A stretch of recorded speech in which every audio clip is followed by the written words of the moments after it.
be here today.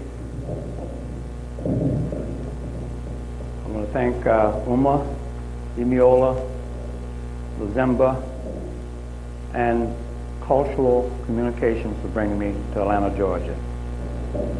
As you know, I'm the founder of the Ancient Egyptian Museum in Chicago, Illinois. That's the only museum of this kind on earth that I know of. The purpose of the museum is to resurrect ancient Egypt into our consciousness as a people. As you go around the country, you will find African communities, such as here in Atlanta. But they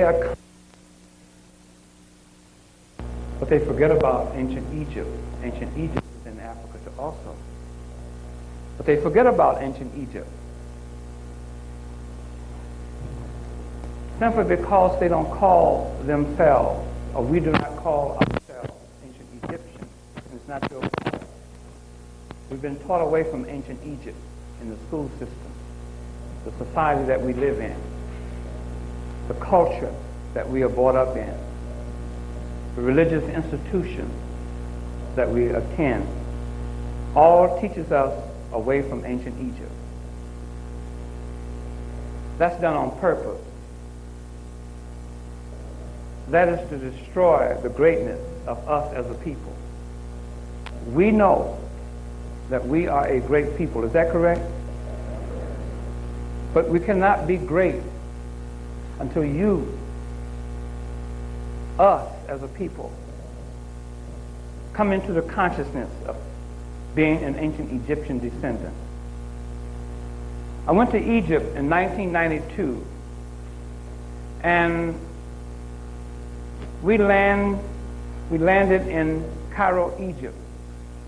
And when we landed in Cairo, Egypt, we were met by a group of people called Nubians. I'm sure that you heard of the Nubians. Is that correct?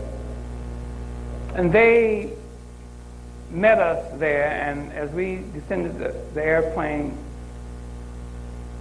they greeted us. They said, Americans, Americans, I'm Nubian, and you're my Nubian cousin. I says, no, I'm an ancient Egyptian, and you're my ancient Egyptian cousin. He says, no, no, no, no, I'm Nubian. And at that moment, I was kind of startled. And then I began to realize that the Nubian and a Negro was one and the same. They were both taught away from their ancestral identity as being ancient Egyptians, right there in the continent of Africa, right in Egypt. They're not aware of that simply because they have been taught away from it. They've been given this Islamic religion.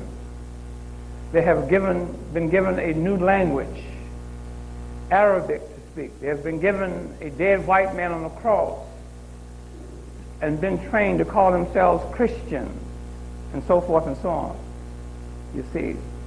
And you go into another country called the Sudan, and you will find the descendants of the ancient Egyptians living there, but they will not claim ancient Egypt. They call themselves Sudanese. And they too are Muslims embracing Islam, Christians embracing Christianity. Then you go into another part of Africa, and you go into Ethiopia, and you meet a people there, and they call themselves Ethiopians and not ancient Egyptians. They too have embraced a religion called Islam and Christianity. Now, I'm saying that to say this, that those people living in those geographical land areas that are just named, Ethiopia, the Sudan, Egypt, are all one and the same people.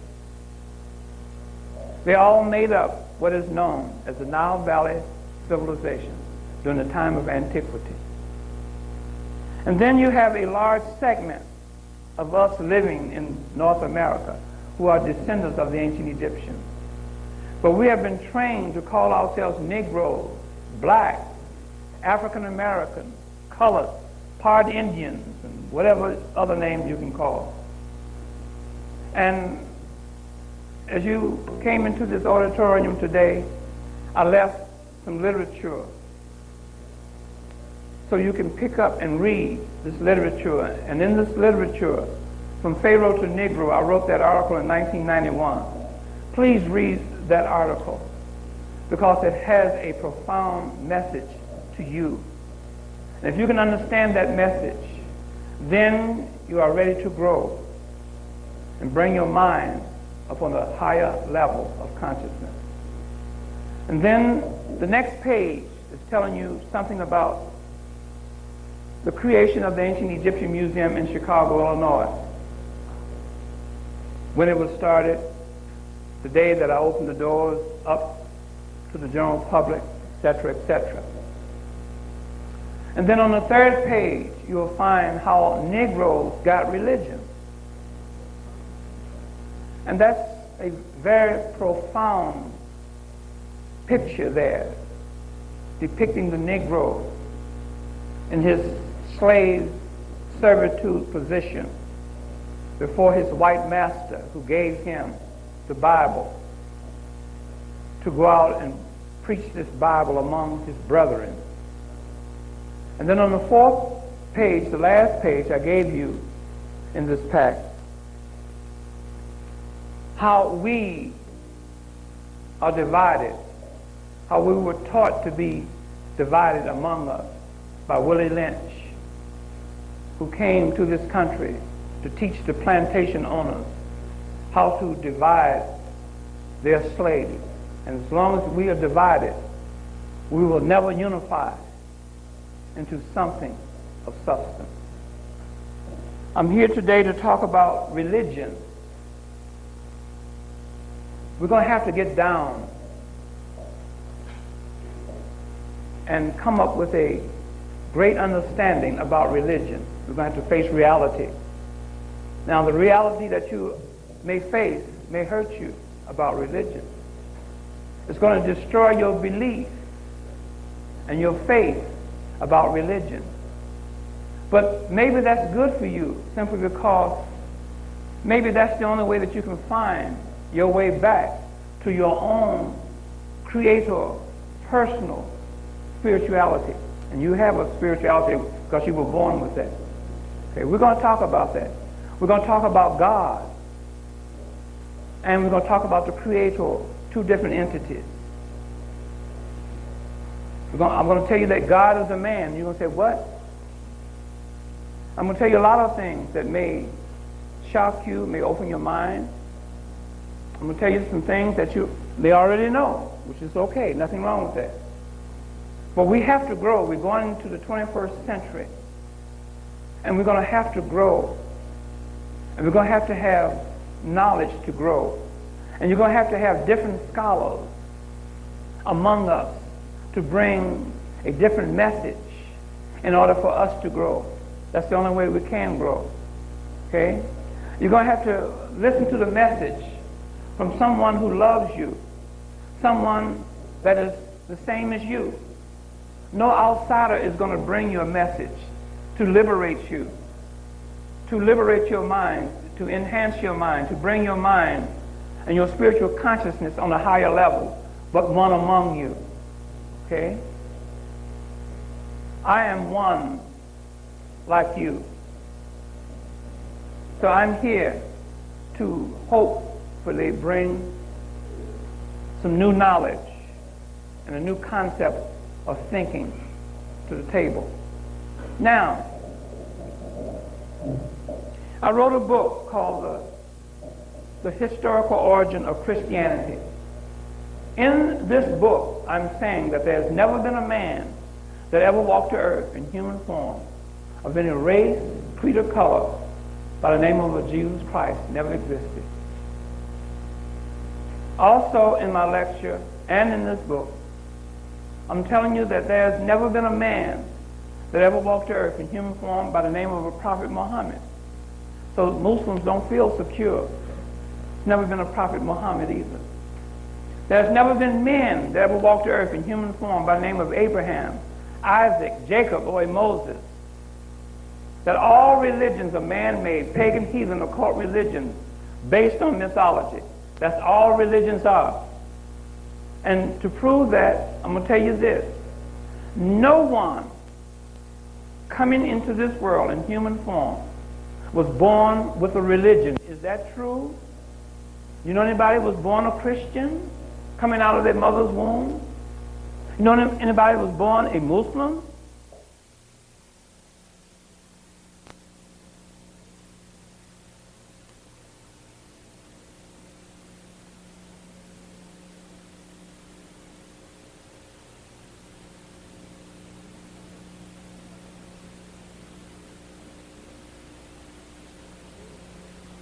Religions of all kinds are man-made. And today I'm going to try to help you get back in touch with your own personal spirituality. And it's very simple. Because you walk around 24 hours a day, 365 days a year, 7 days a week with your own personal creator-given spirituality that your creator gave you at the time of your birth, using your mother and your father as human instruments to bring you into this world in human form. And that he creator, gave you an indwelling spirituality that's in tune, in place, and hooked up to the omnipotent spiritual consciousness by way of your pineal gland. You have a pineal gland that you were born with. And that pineal gland that you were born with is a sensor organ that sits in the middle of your brain. It serves as a receiver and a sender between you and your creator. And the bottom of that pineal gland is your nostrils. What do you do with your nostrils? You intake air that keeps that indwelling spirit alive inside of you. That's what the pineal gland does for each and every human being. You have a pineal gland. You were born with it. You are in constant contact with your creator every day of your life. Now, if the creator wanted you to have a religion, then you would have received that religion at birth. But you didn't have a religion. You was not given a religion when you were born. You was given this divine indwelling spirituality. Now, if you can understand what I just told you, then you are free of religion for the rest of your life. And it's very simple. You were born with a spirituality, use it. Get in contact with it. Because every time that you embrace a religion, you take that free spirituality that your creator gave you at the time of birth and put it in bondage. That's what you're doing with it. Because every religion has laws, rituals, customs, and ceremonies that you have to abide by. When I was in Egypt, those Muslims pray 5 times a day over there. They even have special rugs for their knees. No matter what time of day, at a certain hour, they drop everything and they go and fall on their knees and and they up and down praying, and when they get through, they come back and continue their business. What happens to people like that? They have been indoctrinated into a religion, a man-made religion that have put their own spirituality, their creator free given spirituality in bondage by accepting a religion. This is what happened. You see, nobody was born with cigarettes. You know anybody that came out of their mother's womb smoking cigarettes? You don't know nobody that came out with a cigarette. You don't know anybody that came out of their mother's womb drinking alcohol or using drugs. Drug use, alcohol use, tobacco use, and religion are all man introduced by man to control you, to control your spirituality. And here's another thing that religion is doing to us as a people. It is dividing us as a people. We will never unify as long as we embrace a religion. Okay? Because you take Jehovah's Witness. Jehovah's Witness can't come in this meeting here today. It's against their religious principles. They can't do that. Am I right or wrong? Okay? The Muslims and the Christians have a division. They don't like each other, so to speak. They kill each other. Jews don't like the Muslims. Christians don't like the Jews. And the Christians don't like the Muslims. And it goes on and on and on. And here we are, caught up in these various religions that's keeping us divided. We're going to have to unify ourselves in order for us to get back to our own spirituality. And if you can understand what I'm saying to you, you will never have to go to church again in your life and deal with Reverend C.T. Chicken Wing and his foolishness. Huh? You won't need Reverend Chicken Wing anymore. See? You won't need to go to a Muslim mosque anymore. You won't need Farrakhan or the Honorable Elijah Muhammad. You won't need that. See? You won't need to be from the blood of Abraham. I gave a lecture in California last year, and a lady was there, and she brought her mother with her. And I was talking, going over different parts of religion and so forth and so on. And I mentioned about no Abraham. She said, "Oh, no, you, Mr. Williams, you're wrong. I'm from the blood of Abraham." And I said, "Okay." I said, "Is this your mother?" She says, "Yes." I said, "Miss, is that your daughter?" She says, "Yes." I said, "Is she from the blood of Abraham?" She said, "I don't know what you're talking about." So that ended that. You see, one of the things that we as a people have a problem with, and a lack of knowledge, is that we do not know ancient history, and that's what we're going to have to know. When you know ancient history, then you know something about your ancestral history. See? And you're going to have to go back into the time of antiquity. And the greatest civilized people that has ever walked the earth were our ancestors, the ancient Egyptians, who never practiced a religion. They had a spiritual way of life. They knew the laws of the universe. And they called those laws the laws of Ma'at, cosmic laws of Ma'at. And they lived by those laws, you see? And they built themselves a great civilization that lasted over 9,000 years until the European came on the scene of history and disrupted that great civilization. Okay? But they built themselves this great and glorious civilization in ancient Egypt, not with a religion, but they were in tune with the omnipotent universal spiritual consciousness, and they built the greatest edifice that has ever been built on planet Earth, the Great Pyramid. Everybody knows about the Great Pyramid, is that right? They built a Sphinx. The body of the Sphinx is one city block long. How did they do that? They were geniuses. Your ancestors, the ancient Egyptians, were geniuses. But they didn't have a religion. Religion would have crippled them, would have destroyed them. Okay?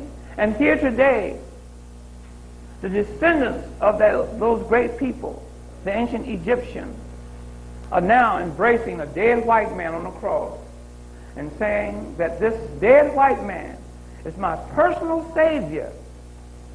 Okay? And every Sunday morning, the descendants of the ancient Egyptians are in these churches being encouraged by Reverend Chicken Wing to say, if you have any problems, bring your problems to the Lord Jesus Christ, And this Lord Jesus Christ is a European white man who is your enslaver.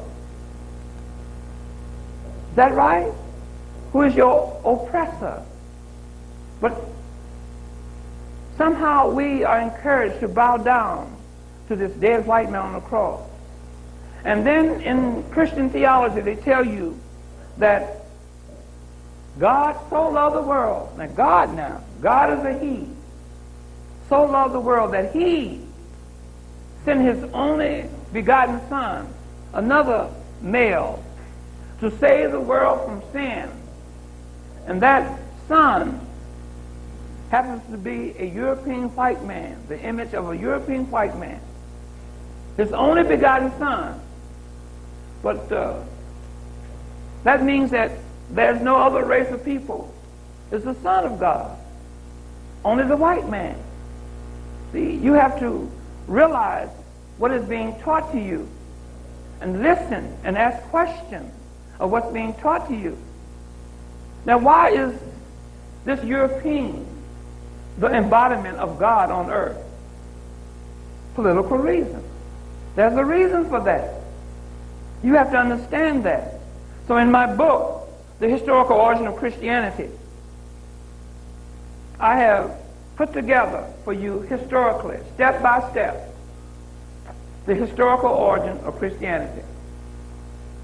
Now there's never been a man that ever walked the earth also by the name of the Prophet Muhammad, because this image here, this Jesus the Christ image that we all know, and the faceless image of the Prophet Muhammad is one and the same. But no, every religion has its own story,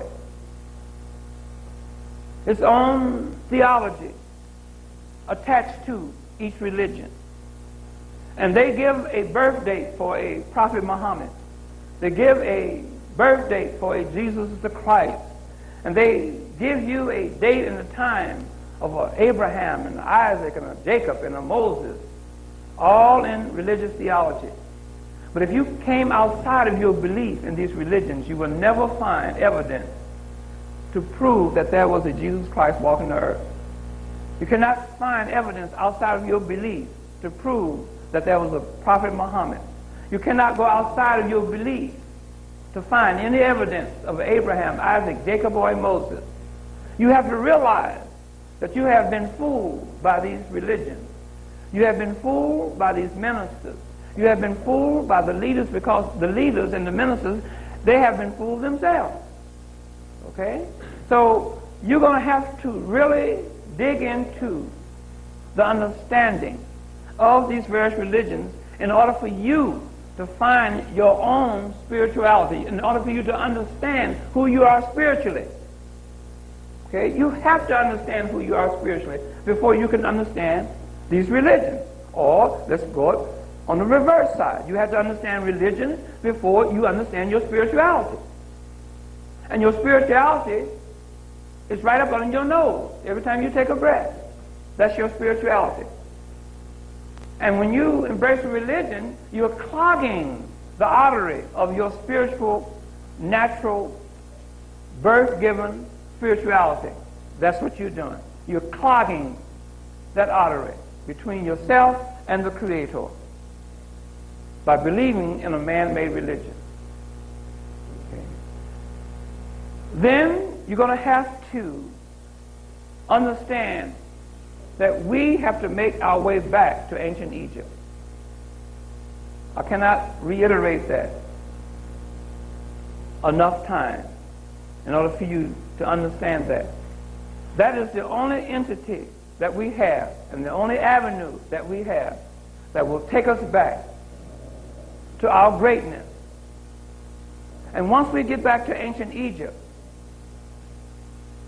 and once we get back in touch with our own personal spirituality, then at that time we can begin to unify as a people.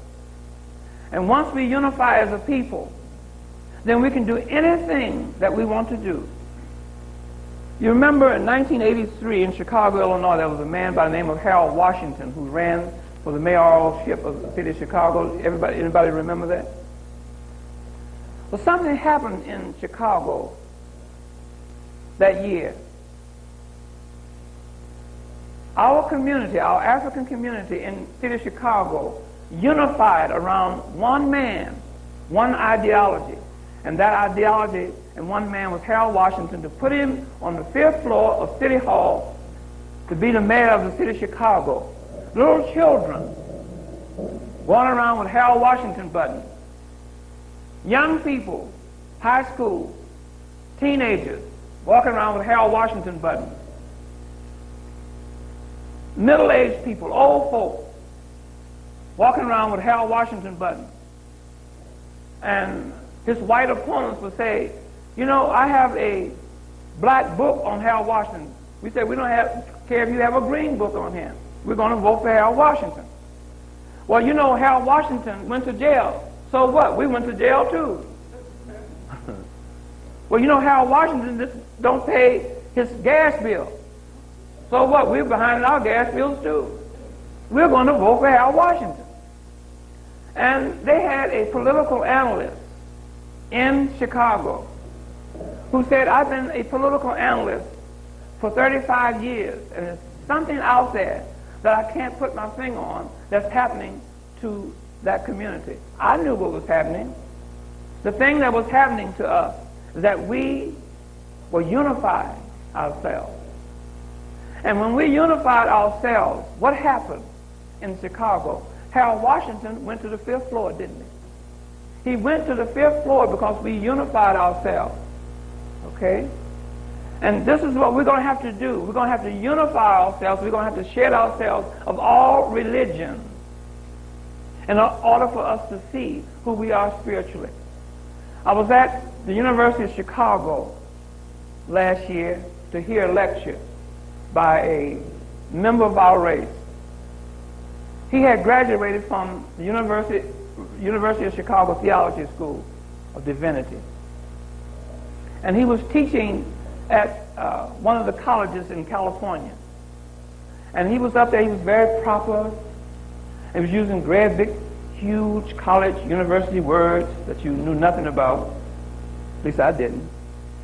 And he was rattling off all kinds of books that you can buy and so forth and so on. So anyway, at the end of his lecture, I had questions and answers, and I raised my hand. And he pointed to me. I said, sir, let me ask you a question and make a suggestion at the same time. The question that I want to ask you and suggestion that I want to make is this. Do you think it would be better for you to teach your students about the historical origin of these various religions? And the man, to my dismay, got heartless mad at me. And a long story short, about 30 days later, I woke up one morning with that on my mind. I said, why did this man get so mad at me? And the answer came back to me. And this is the answer. The answer that I received was this. If an individual knew the historical origin of a religion, they will never embrace a religion as long as you live, if you knew the historical origin of it. Okay? What they teach you about these various religions is traditional religious theology. The nice part. The things that they want you to know. The things that they have prepared for you to know. Okay? But on the other side of the coin, they don't teach you the historical origin of it. Because if you knew the historical origin of a religion, you would never embrace that religion. In my book, The Historical Origin of Christianity, it tells you how the European, Alexander the Greek, coming into Egypt in 332 BCE, how he tried to get himself admitted into the ancient Egyptian priest society. He was rejected. He died 9 years later, 323 BCE. And in his place came Ptolemy I, one of his army generals called Lagi, called Soter, S-O-T-E-R, means Savior. That's very important because you do have a Savior in Christianity. Is that correct? Okay. This Ptolemy Laerges tried to get himself admitted into the ancient Egyptian priest society. But he also was rejected. So what happened was that he found a priest society in Memphis, Egypt, to make his image into a god. The Greeks and the Romans knew that in order to rule Egypt, they had to be accepted into the ancient Egyptian sacred priest society. But they were rejected because the ancient Egyptian priest society did not take foreigners into their priesthood, and especially illiterate, savage foreigners. Okay? So you have to remember that when the Europeans came into Egypt, and it still stands today, that he was an agnostic. He didn't know he was, but he was. Atheist, psychopathic, schizophrenic, uncivilized individual. That's what he had. And when Ptolemy found this priest society in Memphis, Egypt, he says, make my image into a god. And they took two of our ancient Egyptian gods, Osiris and Apis, and made a composite of the two, and came out with the name Serapis, and gave this title or this name to Ptolemy I Laerges, and called him Serapis, and gave him the characteristics of our god Osiris, or our ancestor Osiris. And he, at that time, took his image and tried to get it accepted into the priest society throughout Egypt, rejected. He wanted his image to be put into the temples throughout Egypt to be worshipped right along with our royal ancestor, Osiris, rejected. So he closed down all the temples throughout Egypt. And he confiscated all of those divine scroll manuscripts that our ancestors had created over the centuries and over the years. And he housed them in the temple that created his image into a god. You see, you have to understand also, during the time of antiquity, our ancestors worshiped and gave homage to their ancestors, our ancestors, such as Osiris, the father, such as Isis, the mother, and the son, the S-U-N, Horus. Those were the royal ancestors of the ancient Egyptians. And when the European came in, he wanted to be made part of that. And he wanted someone to make him a god. You see, God is a man. So it is very difficult for anybody to pray to God. When you're praying to God, you're praying to a man, because when you look up God in Webster's dictionary, it says a male deity. Then it goes on to say a supreme being. And when you look up goddess, it says a female deity, but it never says a supreme being. Okay? And these religions destroys the female out of every one of these religions. Am I right, sisters and brothers? That's correct. And when these temples was closed down throughout Egypt because they refused to accept this European and worship, he closed the temples down, confiscated all of their divine scroll manuscripts, and divided the community. And he told the priests and priestess, you cannot build any other temples. So they began to have spiritual fellowship in their homes. Okay. And as the years went by, we're going to go to a time of Constantine Everybody heard of Constantine? Okay. We're going to go to the time of Constantine. There was an exterior Coptic religious community there that refused to accept this European and worship this European as a god. They only had a handful of these male-type Coptic Uncle Tom Egyptians. They were the Uncle Toms of antiquity. But they accepted, these were the bourgeois Coptic Egyptians. Now, we have some of those in our society today. And they all there were white folk. They never come down to the grassroots and walk among and talk among our people. So these bourgeois were the ones that kept this Serapis, along with the Greeks and the Romans, alive, this image. Okay. This image of Serapis is known today as Jesus the Christ. There it is right here. And when Constantine came to power, something happened during his time. There was a division in our community at that time. It is called and known in history as the Deification controversy.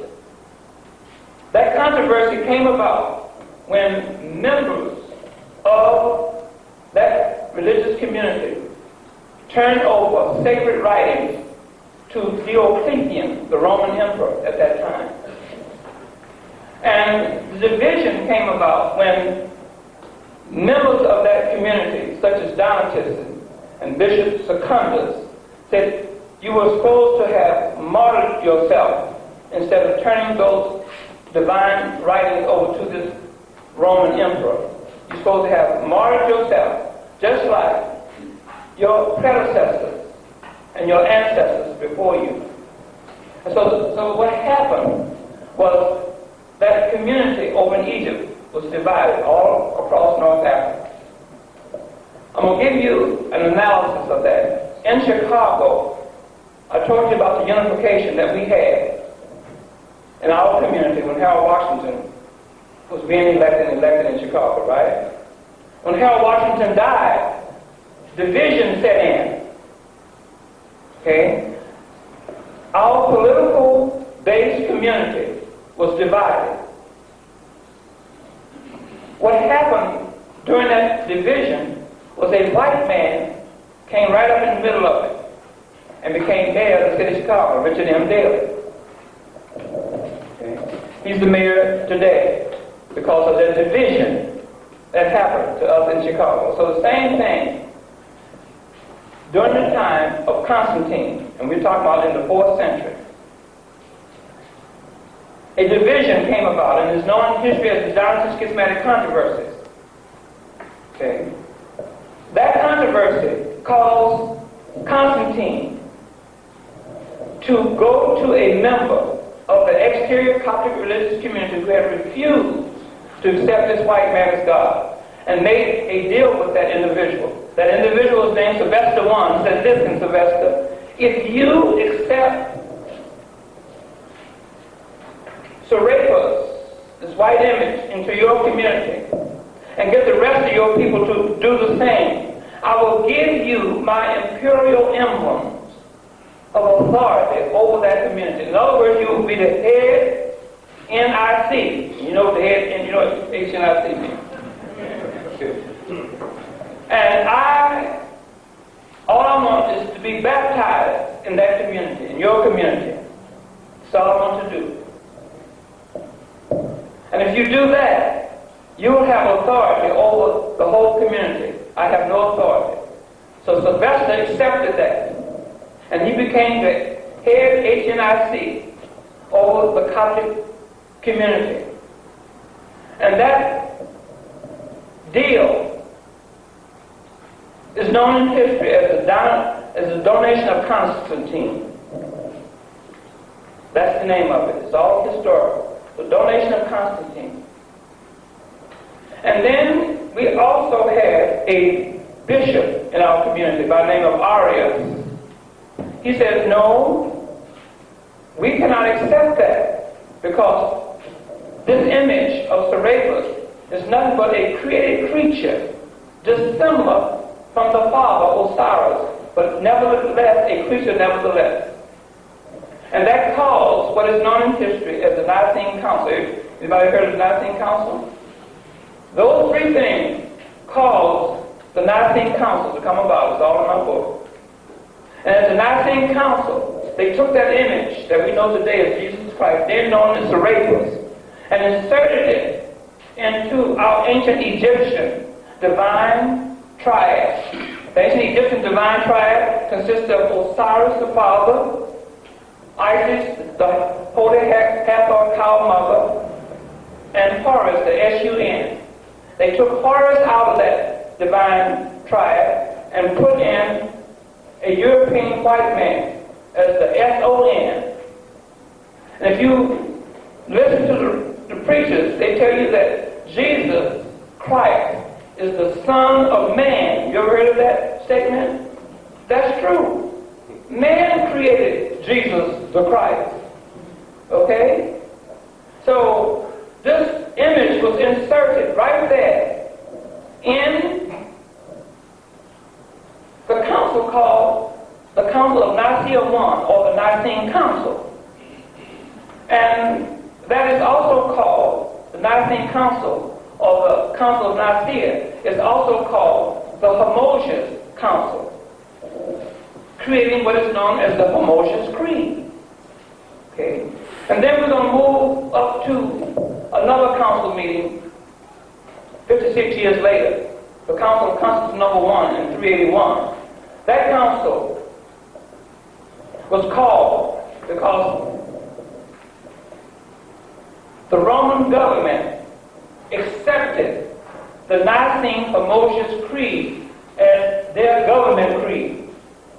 And they wanted everybody under their jurisdiction, especially the Coptic Egyptians, who had rejected that image for going on over 700 years, had rejected that image, refused to worship that image.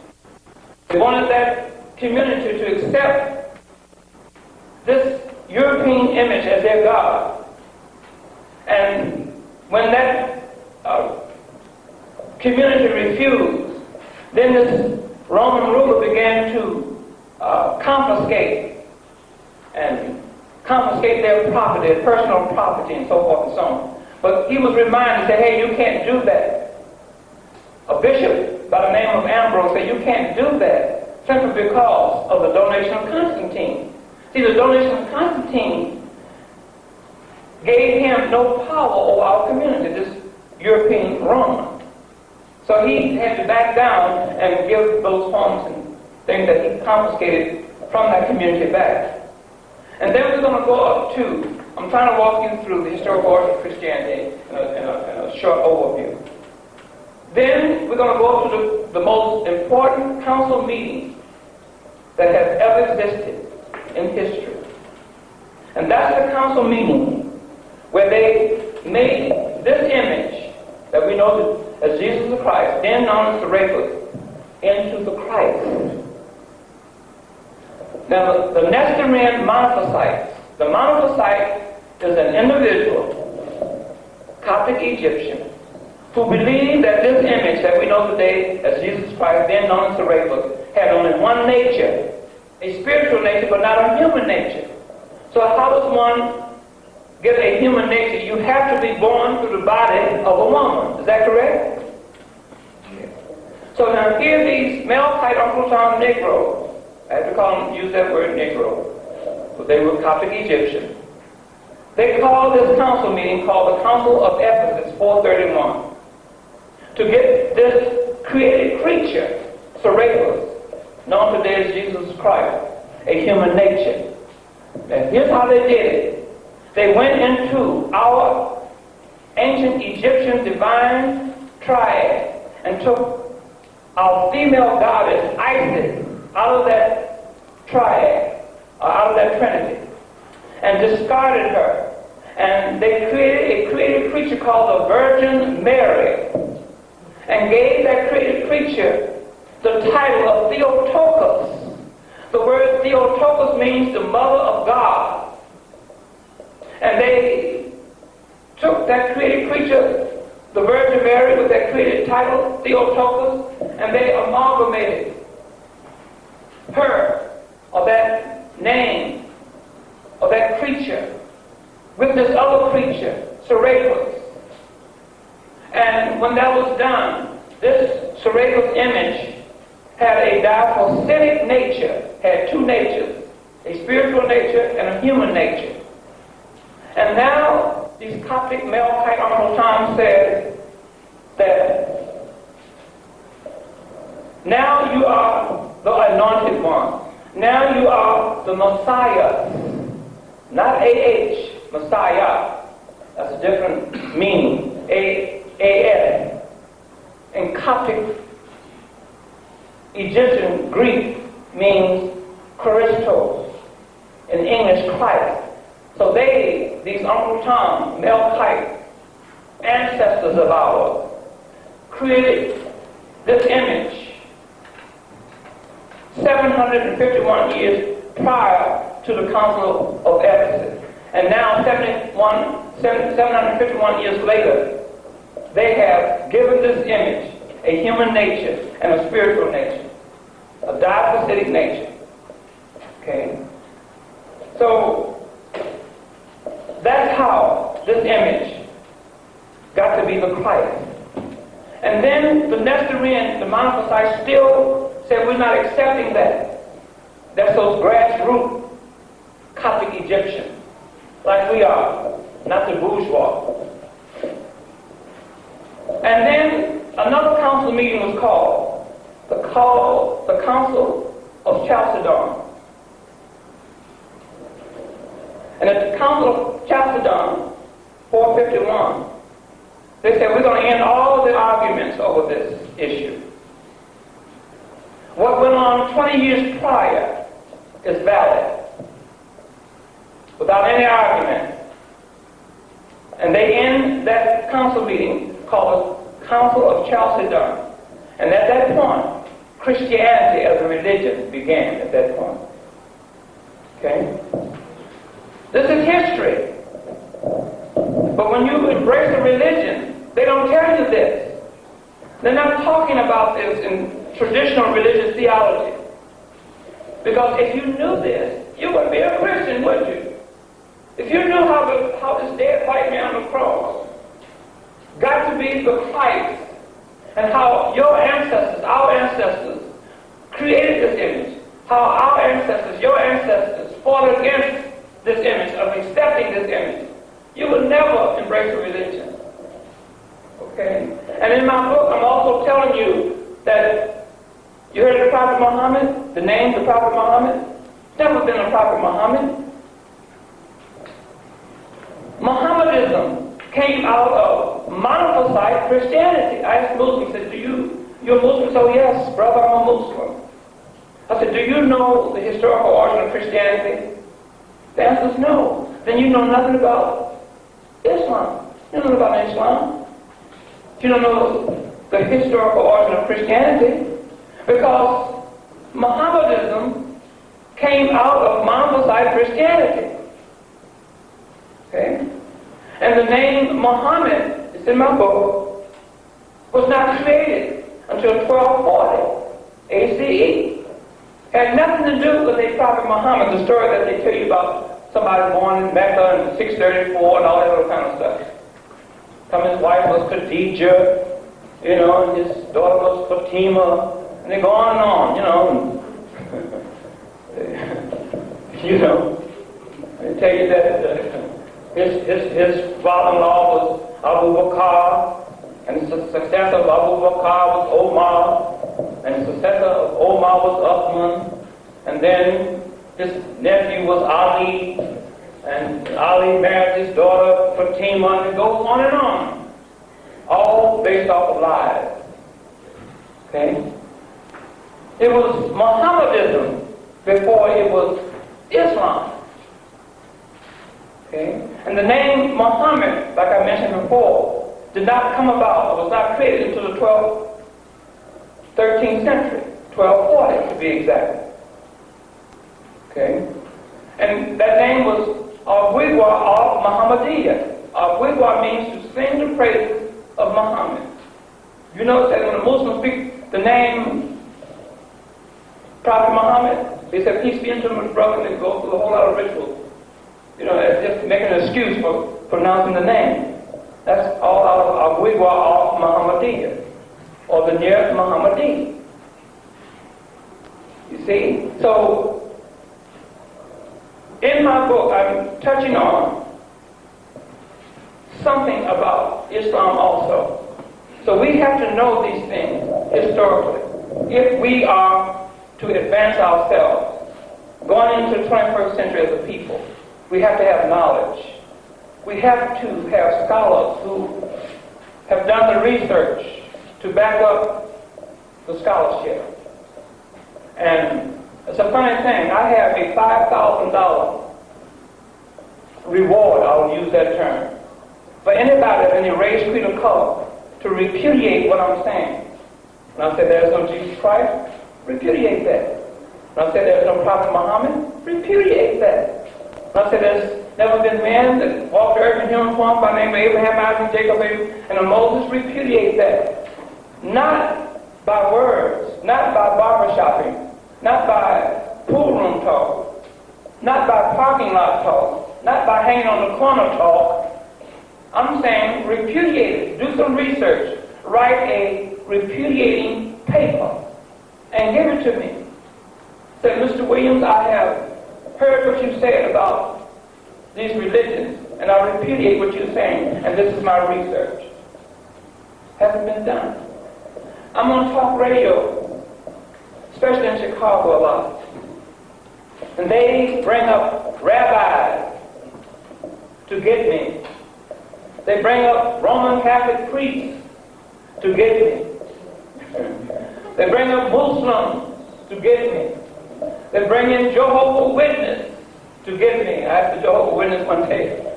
I said, listen, are you a Jehovah's Witness? He said, oh yes, I'm a Jehovah's Witness. I said, who is the founder of the Jehovah's Witness sect? And his mouth, he flew open, big silence on that, and flies were swarming around. He couldn't tell me who the founder. I said, you mean to tell me you're going around worrying people, knocking on people's door, worrying the hell out of people this morning. You understand? Because sometimes Jehovah's Witness. Let me have a few words with you, brother. I'm going to tell you about your Jehovah's Witness in the Watchtower. And you don't even know the founder of the sect. I said, now you're going to come up to me and want to debate me on something you know nothing about. You know, so I understand that. So my reward is still there. Okay? And as I go around the country, I run into Muslims, especially coming from the Nation of Islam. I'm not criticizing, but I'm bringing out the point. They're the most hard-headed people I've ever seen in my life. You can't tell them nothing. See? They know everything, but they're going to call you brother too. Now, brother, no, you're wrong. See? And I only know one person on earth that knows everything. You know who that is? A fool. A fool knows everything. Because you can't tell a damn fool anything. See? And in my book, I'm explaining to you about the word fact. And this is what I'm presenting to you, facts, which are stronger than argument, more profound than reasoning, more dependable than opinion, silences dispute. Facts supersedes prediction, and facts end the argument, unless you're talking to a fool. Then you can present all the facts you want. A fool will never recognize a fact when he sees it. See? So what we have to do is gather our facts, know who we are, find our way back to ancient Egypt, get in tune with our own personal spirituality. And when you do that, you will find yourself in tune with your Creator who created you. That's who you find yourself in tune with. And once you find yourself in tune with your Creator who created you, then you won't ever need a religion. And you especially have to know the historical origin of these various religions. And you will never, I guarantee you, you will never embrace a religion as long as you live. You'll run as fast as you can. Somebody hold up a dead white man in front of your face. I was on a talk radio show one time with a white minister, and he told me off the air. Now, he couldn't do anything with me historically. And he said, listen, Brother William, he says, no, don't call me Brother William. Okay, I'm not your brother. Okay? He said, you should be a Christian. I said, for what reason? Tell me the advantage that I will have by being a Christian. And he went on and said, well, a Christian, if you become a Christian, it makes you docile. It'll make you loving everybody. It'll make you turn the other cheek to your adversary. It will make you a better person. It will make you a decent human being. I said, okay, I'll tell you what I'll do. I will become a Christian if you go among your people, white folk, and you teach them this wonderful religion called Christianity. And after you teach them this wonderful religion called Christianity, if I see them docile, humble, kind, loving, and turning the other cheek. That's right. I told him, I said, at that point, I will give me the biggest cross that I could find, and the deadest white man I could find, and put it around my neck, and I will be a Christian. Okay? This is what I told him. He said, so now, I'm waiting for that. When that happens, I'm going to be a Christian. I am. You see? So, he left me alone. Okay? But now, you take the religion called Judaism. Judaism, like all other religions, are man-made. But it didn't start off as a religion. It started off as a capital entity. A capitalist entity. Meaning that these were money lenders. People who took in jewelry as collateral to loan money on at a high interest. They were nicknamed, what? Jews. Had nothing to do with religion. And the Roman Catholic Church at that time did not like the capitalist Jew, because the Roman Catholic Church at that time was the only entity in the whole entire world that supposedly professed Christianity. The only entity. And they taught their parishioners against these money-lending capitalist Jews. And these parishioners, under the instigation and guidance of these popes and priests, would confiscate these Jews, these capitalists, confiscate their property, run them out of town, rape their women, kill their children, etc., etc. So now, something had to be done by that. Is that correct? Now, a man by the name of Solomon ben Isaac, called Rashid, came along in the late 11th and early 12th century, and he created a religion called Judaism. You see? Now, they teach you in religious theology that Judaism was first. Is that right? And they said Christianity was second, because Jesus Christ was a Jew, they said. And then they said Muhammedism or Islam was third. Is that right? Historically, that's not true.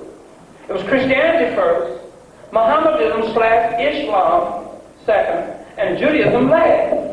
The religion called Judaism was created to protect that money lender. You see? Very clever. Rashid came from a money-lending family in Treves, France. They were great growers. And like I said before, these money lenders was being run out of town, their property being confiscated, etc., etc. To protect them, This religion called Judaism was created by Rashi in the late 11th and early 12th century. And this is how it worked. With this religion, if you go out and you get 500 or 1,000 initiates to join and embrace this religion called Judaism, they will be called what? Jews. Is that right? Here? Huh? Okay, let me have a witness.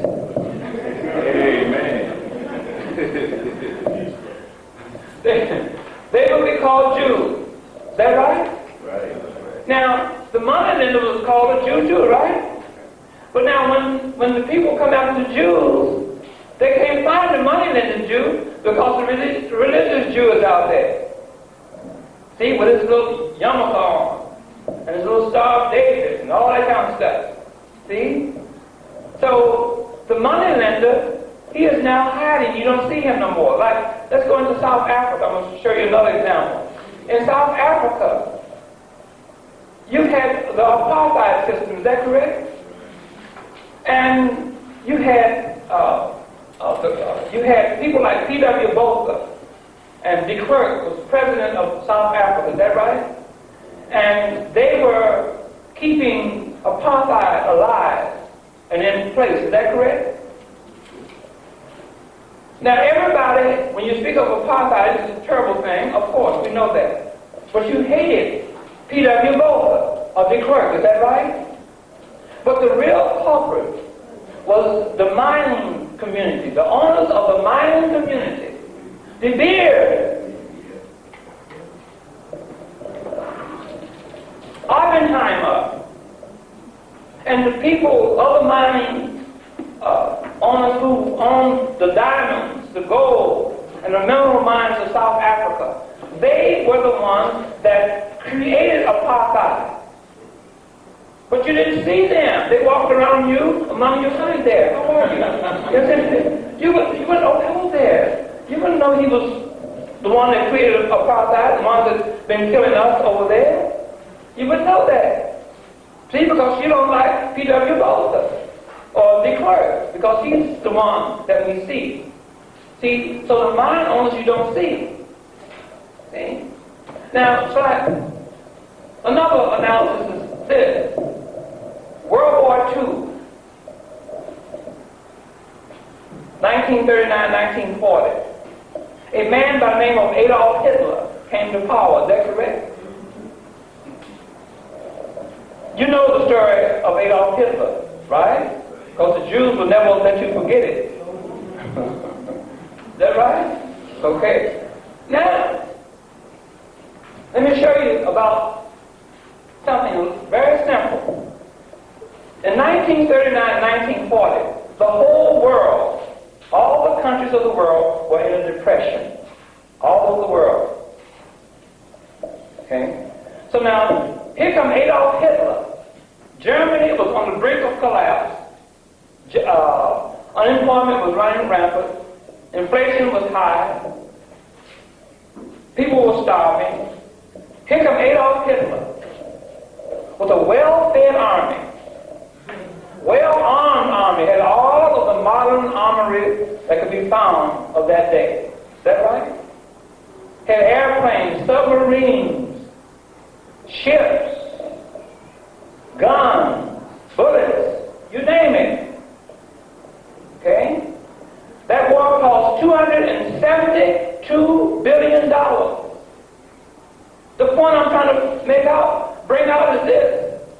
Where did Adolf Hitler get his money from to finance World War II or have a World War II? He couldn't have got it from the United States of America because he was at war with the United States of America, and the United States of America was in a depression.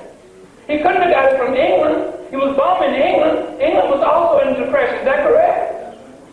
He couldn't have got it from France. He was bombing the hell out of France, Poland, all through those Slavic countries. Is that right? He couldn't have got it from Italy because Benito Mussolini had his own war going during World War II. He couldn't have got it from Japan because Japan had dropped a bomb in Pearl Harbor. Had their own war. Is that right? Where did Adolf Hitler get his $272 billion to be the Führer. You're smart, aren't you? Right. This man said he got it from you. They financed that war. But you don't see them. You don't see them. They're behind the scenes. I read in an encyclopedia called the Columbia Encyclopedia, very big old thick book. And I happened to be thumbing through there looking for something I ran across Rothschild. It says Nathan Rothschild, a financier of war. Okay? It's glorified him in that book. Made him a financier of war. You got a war going on in Bosnia right now, is that correct? But you cannot have a war unless you have money, food, ammunition. Is that correct? Somebody's giving those people some money. Somebody's giving them some kind of money to keep a war going. You had a war over in Vietnam. That was the Rockefeller War. John F. Kennedy got killed because of that war. Dr. Martin Luther King got killed because of that war. You see, Martin Luther King was given, his SCLC was given $400,000 by the United States government. The NAACP was given the same thing by the United States government. Said, listen, what you do with this money, you go out and you find the best legal defense that you can and bring the United States government into court. And what you bring us into court about is about segregation, discrimination that you said that this country is implying against your race of people. Okay? So, Martin Luther King marched. He did everything. Well, everybody knows the history of Martin Luther King, right? What I'm trying to say, white folks don't care nothing about you marching. They don't care anything about that. What they care about is when you tamper and mess with their money. Okay? John F. Kennedy was born into millions of dollars. See, all your presidents that are elected presidents of the United States of America are poor white men. Some of them come to power, they come to the office, they have maybe $2 or $3 or $4 million or $5 million. That ain't no money. Not against a Rockefeller, not against a Kennedy, a W. Clement Stone who has over $500 billion, and I got $500 billion and you got $5 million. You're a poor man. You need to go somewhere and get you a worker from the public aid office against me.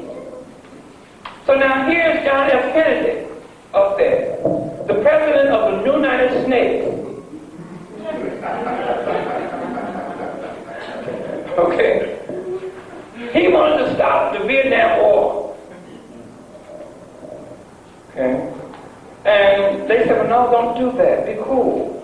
See, because I got all my money invested, I'm making this big buck off this. Don't do that. They said, no, I have to stop it. This is, we're killing too many of our boys. So what happened, you see, the capitalists who financed this war, the Rockefellers, they couldn't walk up to John F. Kennedy and say, listen, John, here's $10 million, be cool. He don't need $10 million. Huh? Because he never worked a day in his life to buy a loaf of bread for his family. Never worked a day in his life to buy a pair of shoes for his children. Never worked a day in his life to pay the rent to keep a roof over his head. He never paid a bill in his life because all the bills that he made and his family made went to the bookkeeper. So you walk up to him, some of $10 million, he'll laugh you out of the Oval Office and have you arrested. So what they had to do, they had to hire Lee Harvey Oswald to get him a big rifle and kill the man. And then when Martin Luther King come along, like I said before, they didn't care about him marching. Oh, they gave him money. Hey, march. You want what else you want? A couple of buses? We give you that airplane, anything. March. Okay? But he said that it was morally wrong for the Vietnam War to continue. And he became a dangerous man because he had the charisma to galvanize people. He had the ear of people of all races and creeds all over the world, right? So the next thing you know, he was dead. See? So these religions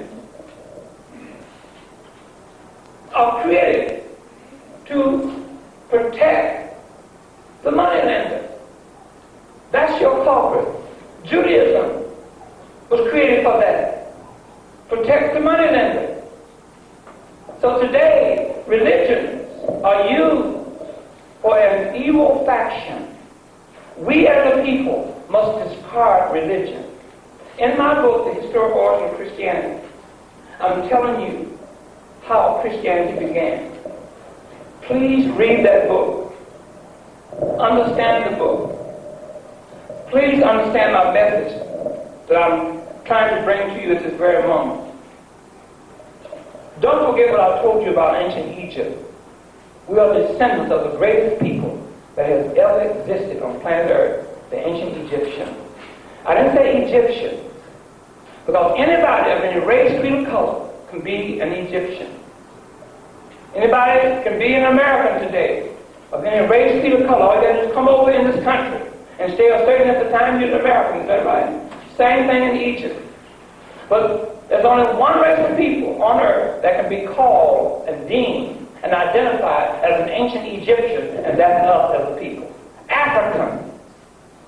That's who the ancient Egyptians are. I didn't say a word. They still are, because we are the descendants of those great people. Okay? And to let ancient Egypt lie in the continent of Africa, while we go around talking about Islam alaikum, while we go around and embrace a dead white man on a cross and says that this dead white man is our personal savior, while we go around and say we're from the blood of Abraham, brother, while we go around and say I'm a Buddhist, and all while you're saying that ancient Egypt is lying in the continent of Africa. That's our greatness. This is what the European structure that controls the society that we live in, this is what they want to keep us away from. See, once we keep those descendants of the ancient Egyptians away from Egypt, they can do anything they want to do. They remapped this whole world, and when they remapped this whole world, they took the people living in the Nile Valley civilization, who created that civilization, and changed the name: Ethiopia, the Sudan, Nubian, Egypt. You see? That was all one and the same race of people making up what is known as the Nile Valley civilization. But today they go around and say, I am an Ethiopian. When you do that, ancient Egypt is lying in the continent of Africa unclaimed. I am a Sudanese. When you do that, ancient Egypt is lying in the continent of Africa unclaimed. I am a Nubian. When you do that, ancient Egypt is lying in the continent of Africa unclaimed. I am a Negro. I am an African American. I am a colored man. I am part Indian. All this confusion continues to allow ancient Egypt to be unclaimed in Egypt at this very moment.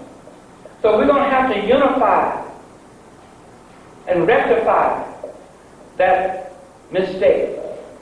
Ancient Egypt is the only entity anywhere in the world that will give us back as a people our greatness, and we are a great people. Thank you for listening.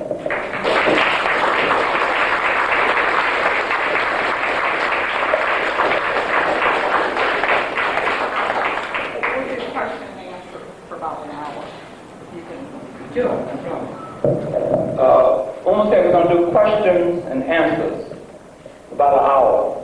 So anybody have any questions, please raise your hand. Young man, stand up. I've read the book. Can you stand up? Yeah, my name is I read the book a while back, and I have a few questions. you say that the religion is basically our problem, but you go back to the ancient Kemites whose way of life is like a religion. So what's the difference between a way of life of the ancient Kemites and religion? If it's taught correctly, it's not going to be misused today. Okay, a way of life as it was used in ancient Egypt was based off of cosmic laws, of the cosmic laws of the universe. Okay? These various religions, such as Christianity, Islam, Judaism, Buddhism, etc., who are all man-made entities, take the same natural cosmic laws of the universe and put their name on it and say, brother, this is the way of life if you believe in Christianity. Brother, this is the way of life if you believe in Islam. You see? So what they have done, young man, is to take natural cosmic laws that our ancient Egyptian ancestors used in its natural form and then put a label, their personal religious label on it. So the ancient Egyptians, like I said before, never practiced a religion. They had a spiritual way of life. But isn't a religion a way of life, though? No, sir. I've got to explain it to you. Religion is man-made. Oh, just a moment. Religion is man-made. A spiritual way of life is cosmic laws, universal laws. Man can't make universal laws, is what I'm trying to say to you. If you understand those laws and use those laws like the ancient Egyptians did and built that great civilization like they did, you see, then you will understand your spiritual connection with yourself and your Creator. See, it has nothing to do with religion. Okay? Okay, now one more question. Do you understand what I'm saying? Okay. One more question now. Okay, the point I'm trying to make is that religion is the way I understand, and I understand what you're saying. I'm clear on what you're saying because I read the book, but what I'm saying is that we need certain guidelines on this planet, and among ourselves in society to because I think that's basically where a lot of these rituals and customs come from, because we were out here among savages. And Prophet Muhammad supposedly was supposed to come, and the Quran was supposed to give it to Prophet Muhammad to tame these savages that were out here among. That's why they had to pray 5 times a day, because they were savages. That's why they had to stop. Hold it now. This I want you to go into a speech on it. I want you to stick strictly to question. Okay, don't go into a speech on it. I've explained to you, if you want to hold on to Islam or whatever you believe in, you have a perfect right to do that. I have no right to tell you not to be a Muslim. I have no right to tell you not to be a Christian if that's what you want to be. I can only explain to you, in reality, the reality of these various religions. Okay? Now, I told you about natural cosmic laws. I told you that these man-made religions have put their stamp on these particular laws and incorporate these creator universal laws into these various religions and then give it to you. And you accept that. So if you accept that, if you say you understand what I'm saying, right? Yeah. If you understand what I'm saying, then that answers the question. See, because I have given you a fact stronger than argument, more profound than reasoning, more dependable than opinion, solves dispute, supersede predictions, and facts always end the argument, if you understand what I'm saying. Young lady? Good afternoon. I just want to perhaps help clarify. We lived cosmically and recognized the universe religiously, but to me consistently, and I'm hoping the word religious and consistent perhaps would help here. Take the word religion out. Right. And put natural laws in its place. Natural laws, and we did it on a consistent, daily, everyday, minute by minute. It was part of us. We couldn't separate who we are from the natural cosmos. Right. It was inseparable. That's correct. Absolutely right. Okay, you got a witness in me. Okay. Well, any more, young man? Just for some of us, could you name some of these natural cosmic laws when it pertains to the Kabbalah, the principle of gender, correspondence, and so forth? Okay, natural laws of truth, justice, peace, love, and wisdom. See, so if you understand that, then those are the natural laws. Okay, those are natural cosmic laws, spiritual laws. And when you mention the word Kabbalah, you say, okay, that's Gnosticism. Don't get into Kabbalism because that's based off of mythology. that leads you back to a religion called Judaism. Okay, don't do that. Who's next? Okay, young man, stand up. Yeah. First, I'd like to ask you, the things that you were saying, I feel that are quite true. But we're talking about bringing the people together. And when you talk about bringing the people together, you're talking about masses of people who believe in a certain type of belief. In other words, and once the system understands that what you were telling is true, because that's the modern thing. Once the masses, if the masses were to come and say, oh yeah, Mr. Williams is telling the truth, and we see these people start believing what you were saying, the system is set up to get rid of that person who's going to make changes.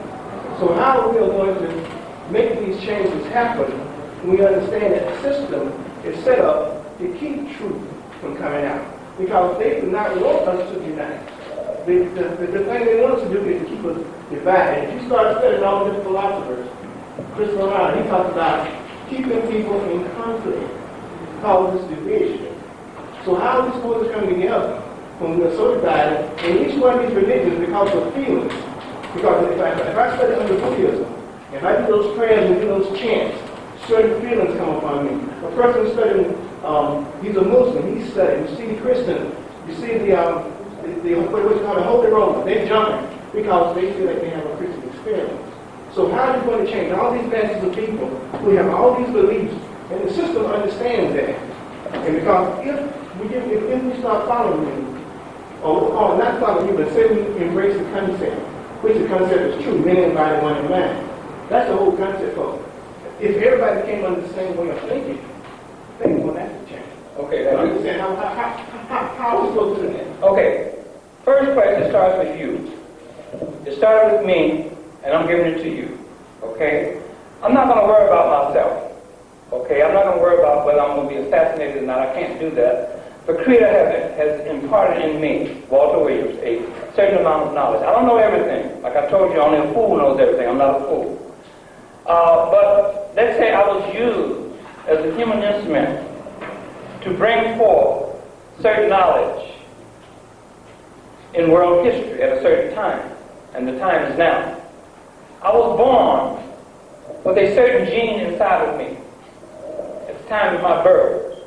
That gene was put inside of me to resurrect the ancient Egyptians, But I didn't know that until a certain time in my life it clicked in. And this is what my business was doing. Now, I have an obligation to my people, you, to bring forth certain information. I got to bring that information to you without being afraid of assassination, without being afraid of being rejected by you, and etc., etc. That doesn't bother me. Number 3, I do not want to be your leader. I don't want nobody following me. That's wrong. That's dehumanizing a human being, is to have a person to follow you. Okay? Because you are just as much man as I am. I don't want to be your leader. Okay? I don't want any of your money, because I have money of my own. Okay? If you buy the book, I don't make my money selling books. That's not how I make my money. The book I wrote is information for one community. I wrote this book for one race of people. If any other races read the book, fine. So be it. But it's written for you. Now, it's up to you, once I give you the message, as to what you should do with this message, if you understand my message. See, I'm only let's say, a vehicle to bring this message to you. I can't just go out there and take all of our community around America and say, hey, you have to understand what I'm saying, and you have to change because I'm saying this. I can't do that. I have no right to do that. If you're a Christian, I have no right to tell you not to be a Christian. That's not what this book is all about. This book is pertaining a message for you. So it's up to you. My answer to you is up to you to do what you think that you need to do to galvanize and unify our people. Okay, I can only make a suggestion to you. I can't make you do that. Okay, go ahead. But that's what we're doing right now. It's doing what? This government on April 15th says that you must pay your taxes. So that's a system. So in other words, the only way they can make you do what they said do is that if you don't do it, they're going to penalize you. That's a system. It's the same thing like on your job. If you want to work in this particular company, you must follow this system.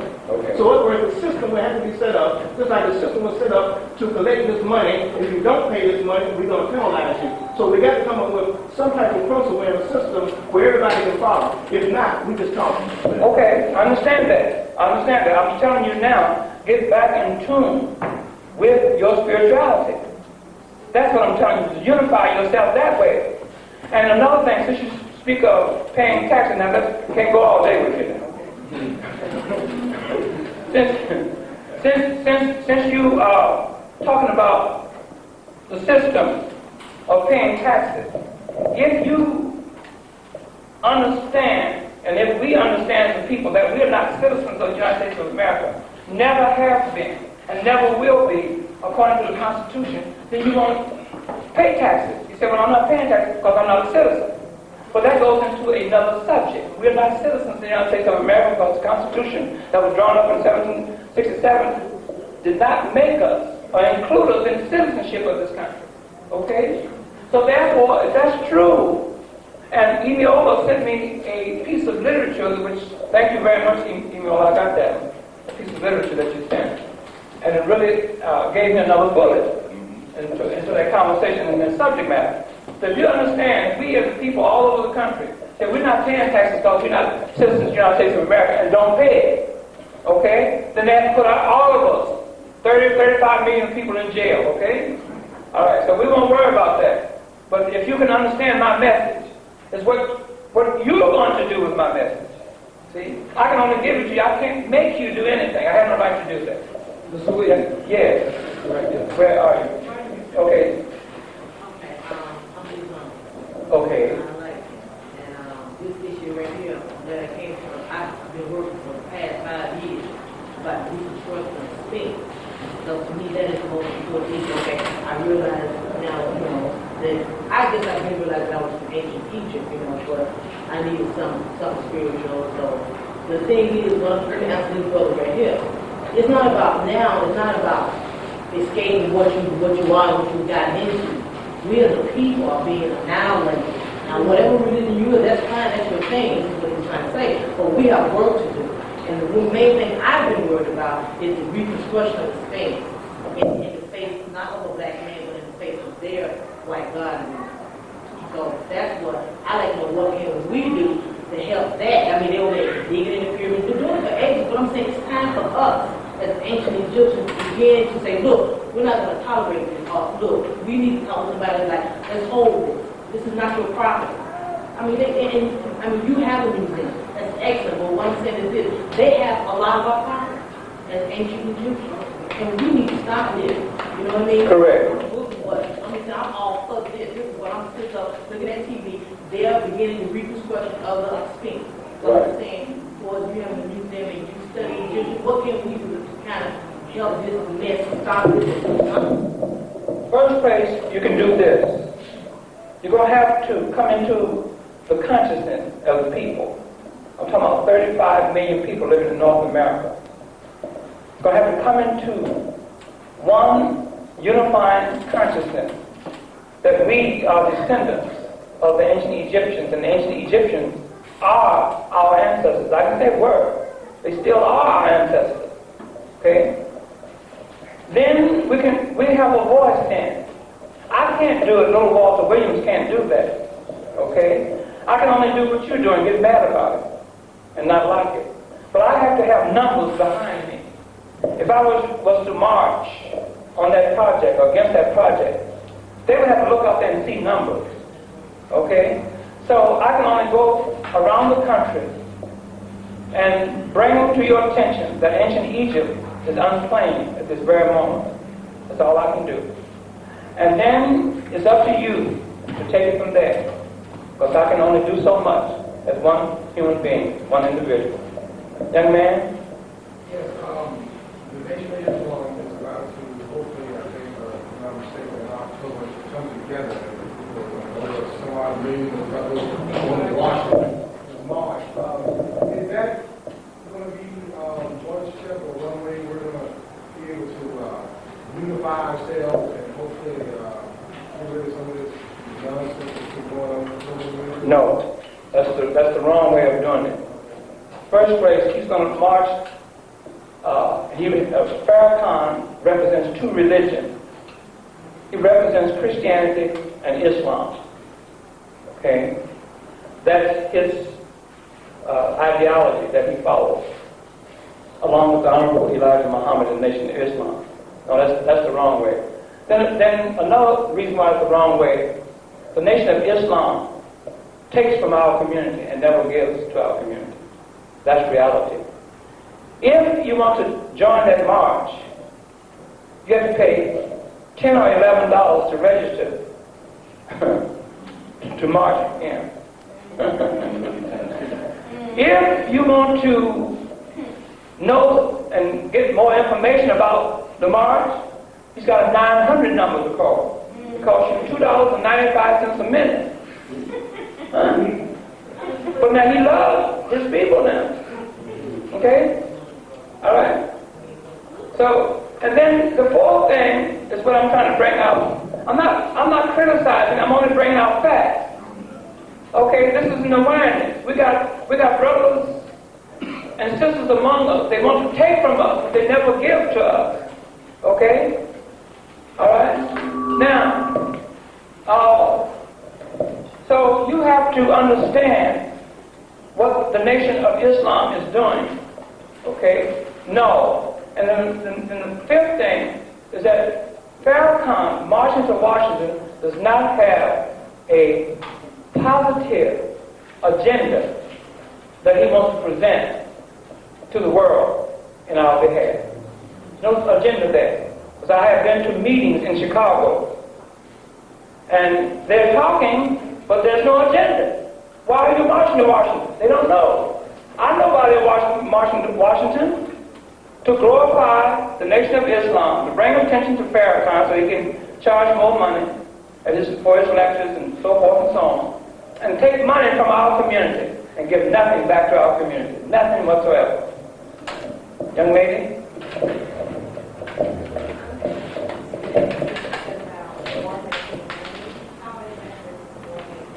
How's what now? Okay, very simple.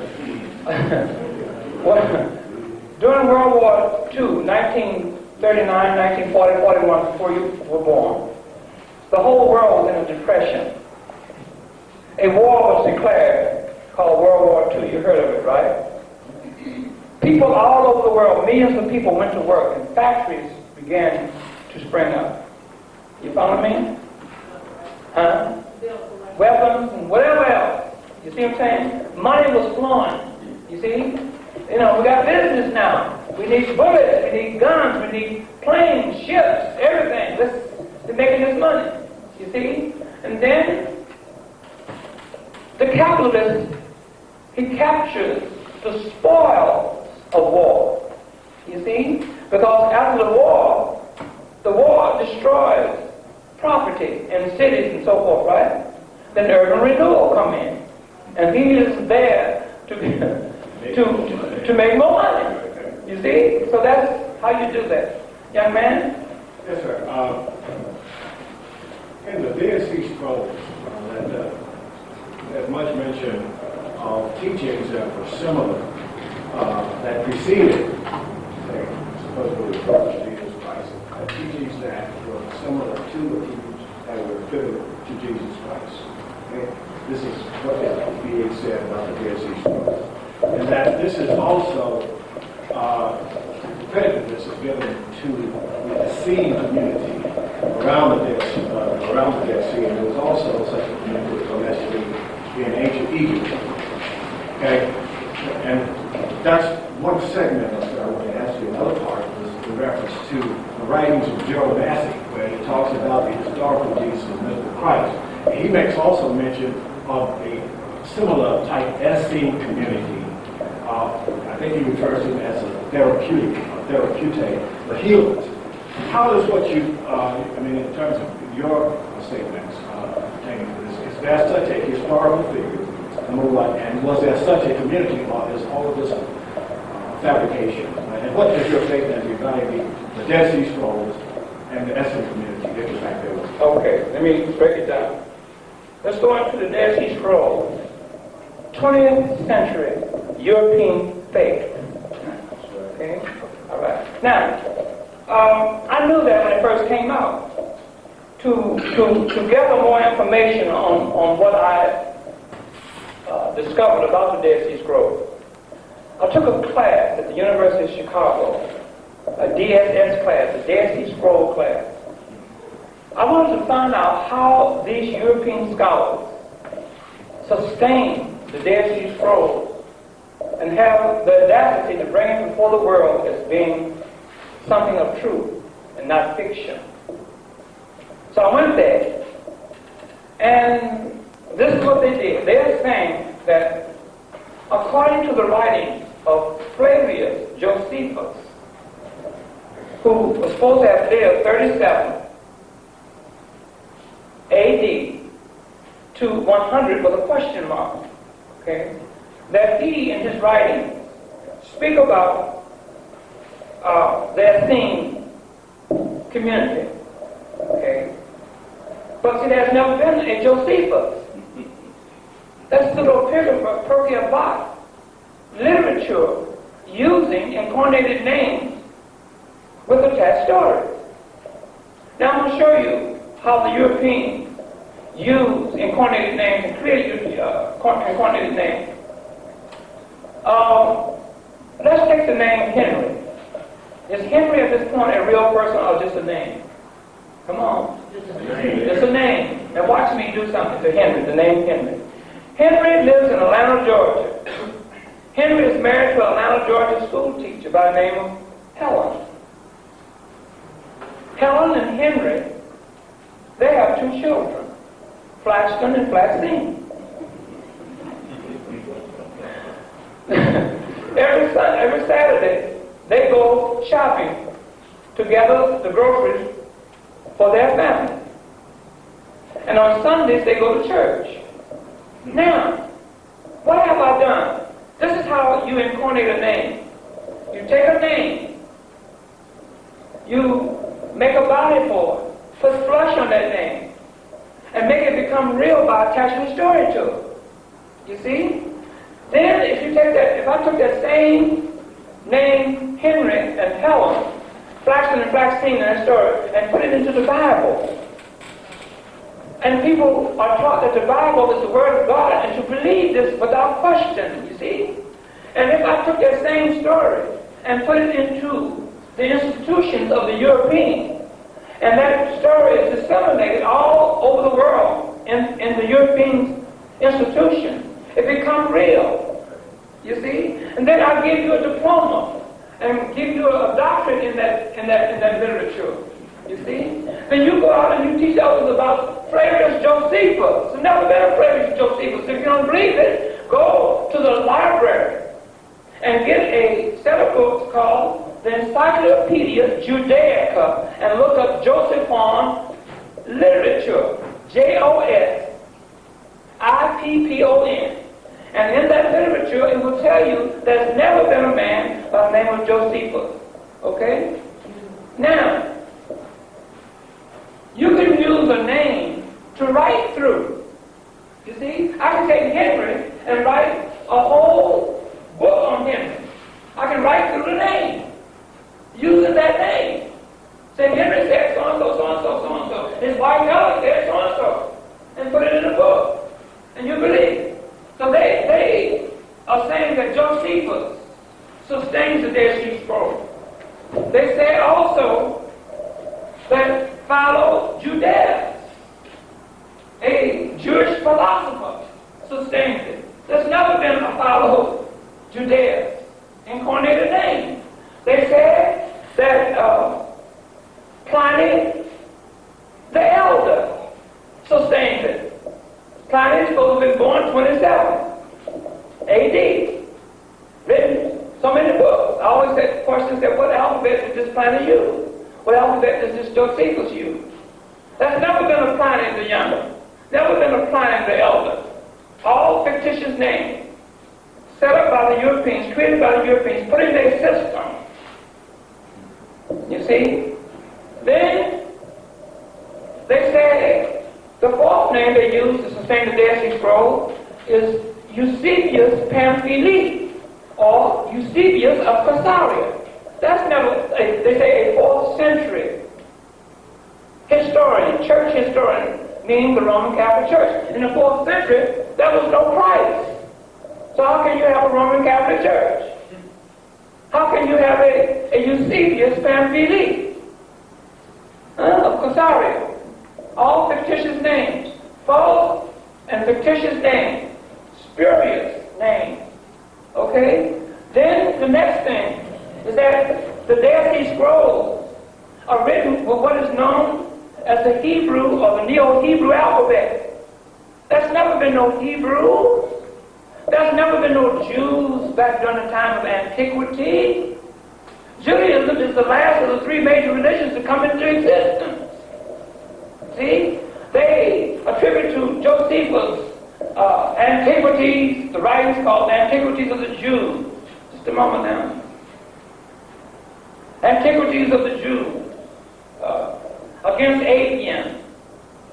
And so forth and so on. Okay? So the Dead Sea Scrolls, without me going into a classroom dissertation, I can give you more, is a 20th century European faith trying to sustain these various religions out here in the eyesight of the world masses. Don't fall for it. And what was your next one? Yeah, I was pertaining to general masses. Okay, what did you say? His article titled The Historical Jesus and the Mythical Christ. He identifies a figure by the name he names Joshua ben Tandera as perhaps maybe the historical Jesus by which the myth developed around. And he associates this individual with an Essene type community. And he's stating to me that that was in fact such an individual, that was his answer. Okay, well that's not true. That's another thing that the Europeans are using to lead you to believe in a Jesus Christ. You see, when you go into the Jewish sects, okay, supposed to have been back during BC time, the Scythians, the Hasmoneans, the Therapeutes, the Hemorrhoid Baptists, the Zealots, all these names I'm calling are supposed to be Jewish sects, S-E-C-T-S, okay, never existed, okay? So don't believe that. One of the things I told you when I opened my lecture is that we as a people have to know ancient history. If you lack the knowledge of ancient history, then we're going to continue to be a naive race of people. Meaning that we can allow anybody of any race, creed, or color to come up and tell us anything. Okay? I'm going to move on. I'll get back to you. Young lady?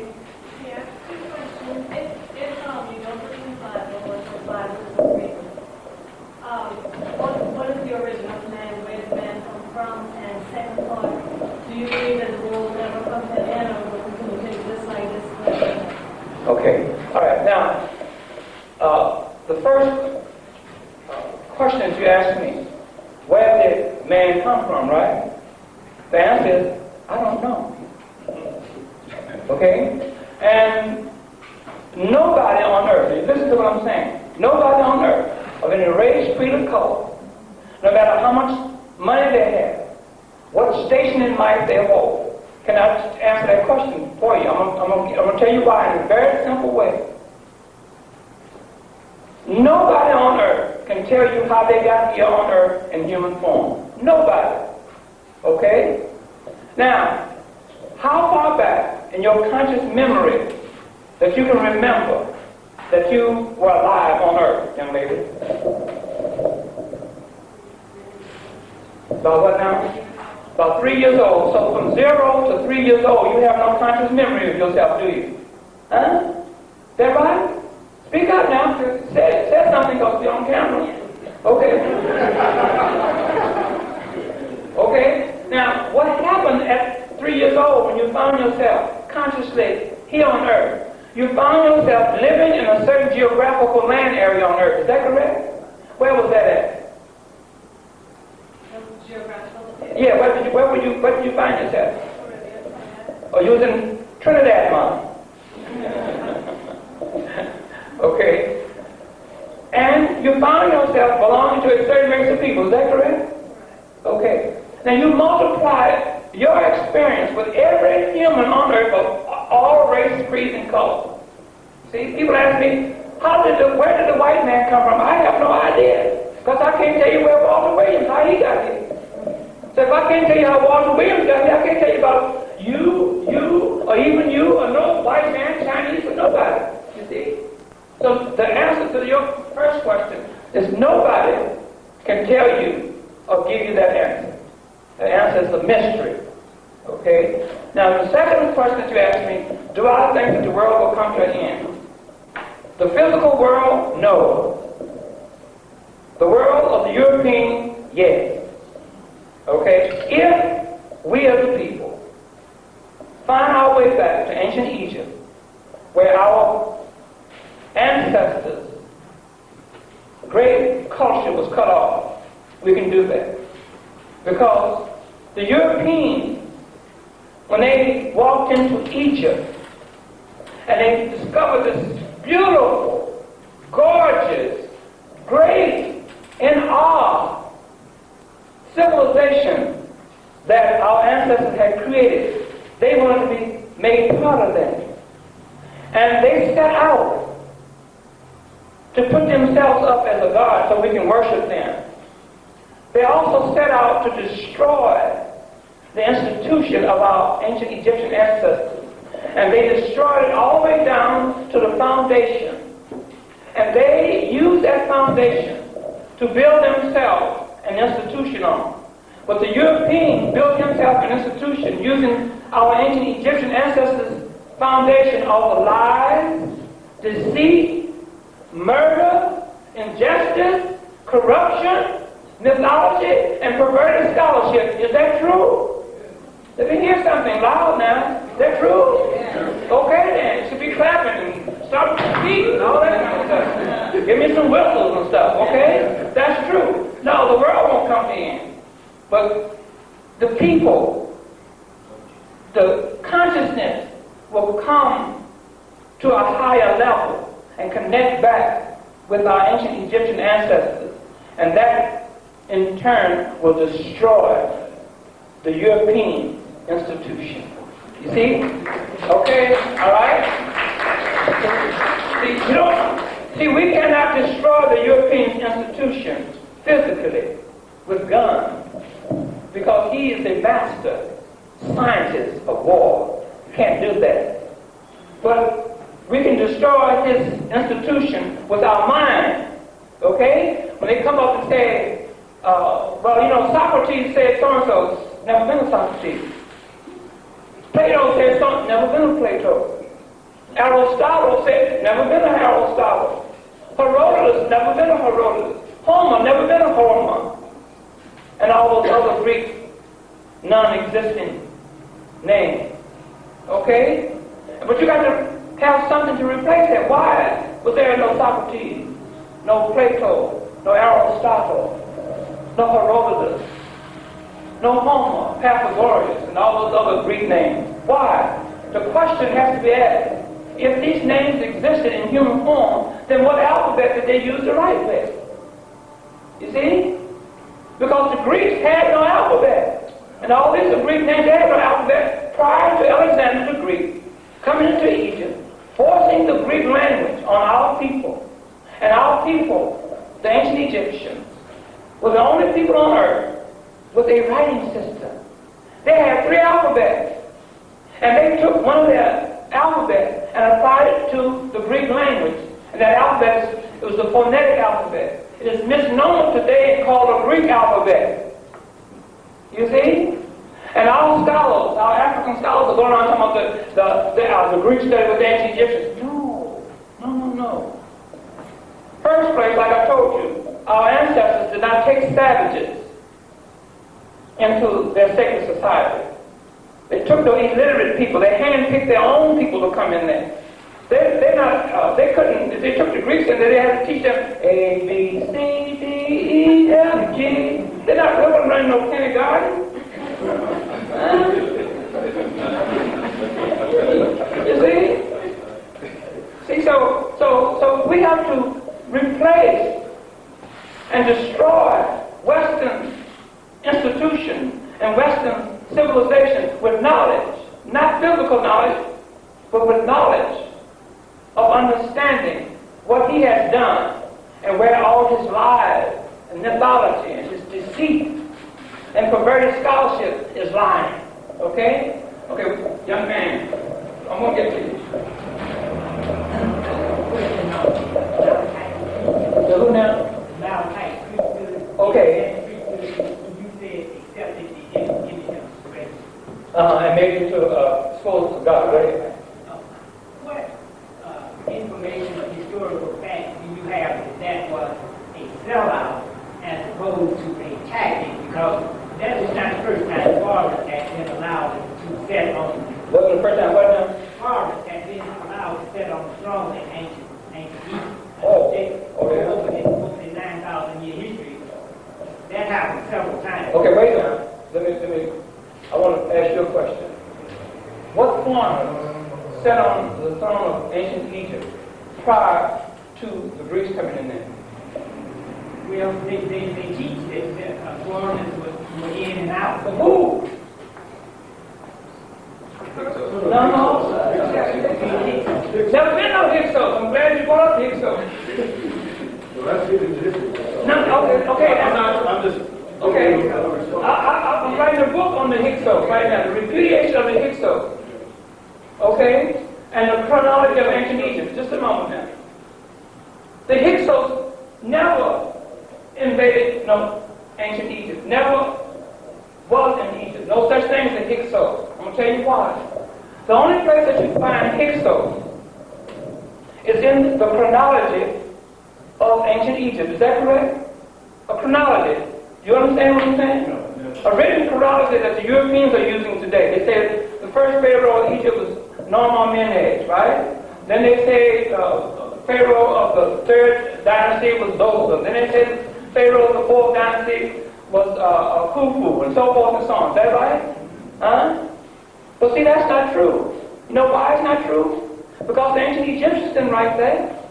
The ancient Egyptians did not write a history of themselves. Okay? The Africans lived out throughout the continent of Africa never wrote a history of themselves. The Chinese never wrote a history of themselves. The Indians of India never wrote a history of themselves. And Europeans don't know a beginning history of themselves. History, as a subject matter, is a creation of the Europeans during the Renaissance era, the middle of the 16th century. So don't believe or use the chronology of ancient Egypt simply because the Europeans wrote it and not the ancient Egyptians. I go over to the Oral Institute of the University of Chicago, and those docents walking, oh yeah, now the 18th dynasty, and this pharaoh, someone said, well, pardon me, miss, did the ancient Egyptians say what you just got to saying? Well, where are you getting it? From the chronology of ancient Egypt. I said the ancient Egyptians never wrote a history of themselves.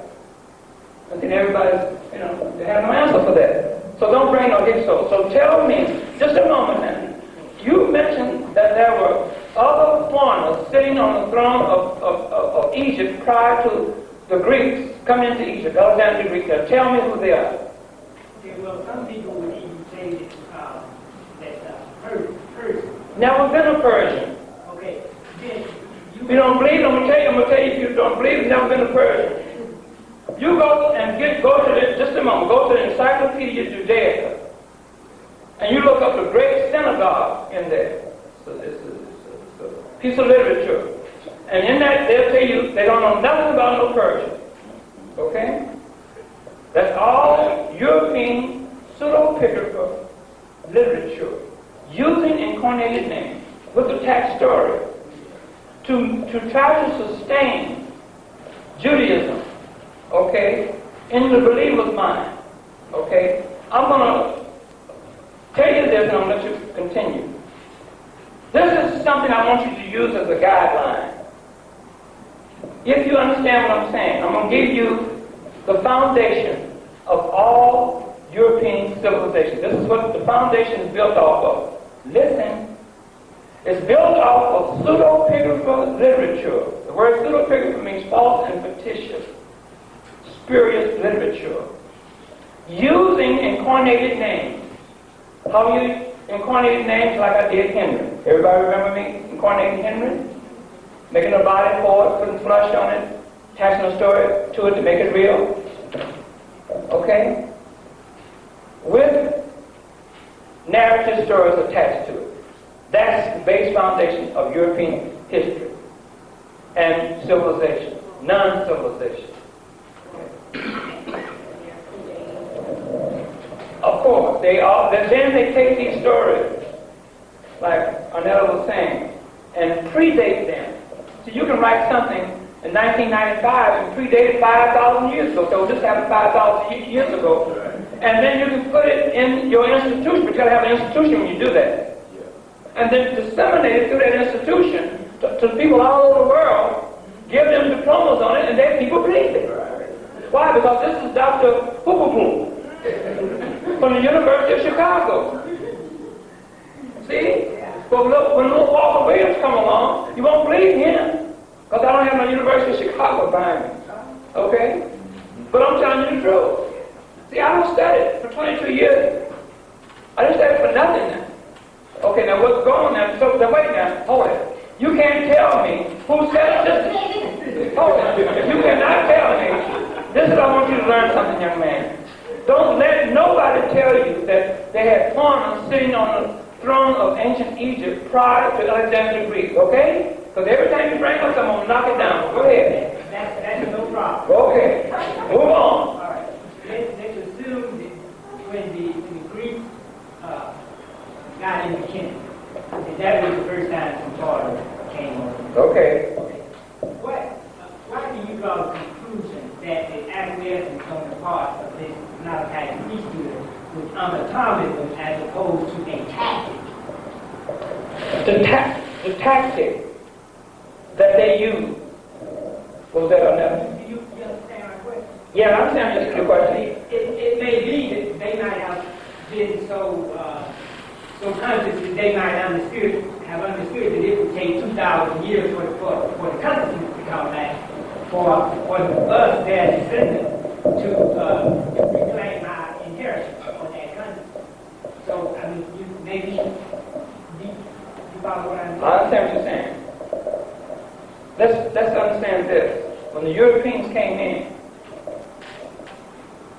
they came in with a different culture called a Hellen culture, or Hellenizing the ancient Egyptians.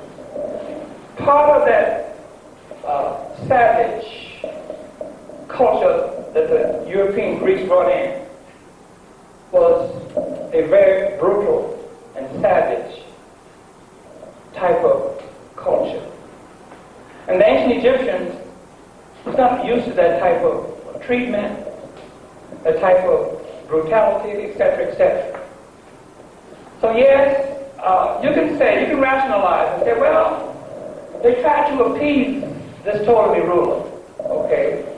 But in so doing, out of ignorance, you see where it had, how much destruction it has done to us as a people. And you have to also understand, why did the exterior Coptic religious community refuse to accept that image as a god? Fought against it for 751 years. You see? Why did they do that? So you have to weigh the pros with the cons. You had one group over here who was getting the favors from the Greeks and the Romans. Then you have another group over here, the grassroots, ancient Egyptians, that the hell with you. Okay? So you have those two. So you have to understand the pros and the cons. That's my answer to you. Wait, let me get some, we're going to try to get some new folks. Yeah. Go ahead, young man. Are Coptic Christians in Ethiopia, are they descendants of the ancient Coptics you're talking about in the book? Yes. Okay. They're descendants of that. They are ancient Egyptians. Okay. Young man. You're using the word Egyptian a lot. If the original people were Kemetic, should we use the word Kemetic to describe you instead of using the word Egyptian. Okay. Where are you getting the word Kemetic from? Well, this is the word I learned from Mr. George Eugene. Reverend George Eugene. Okay. Okay, stolen legacy. Okay. Here's what my answer to that is this.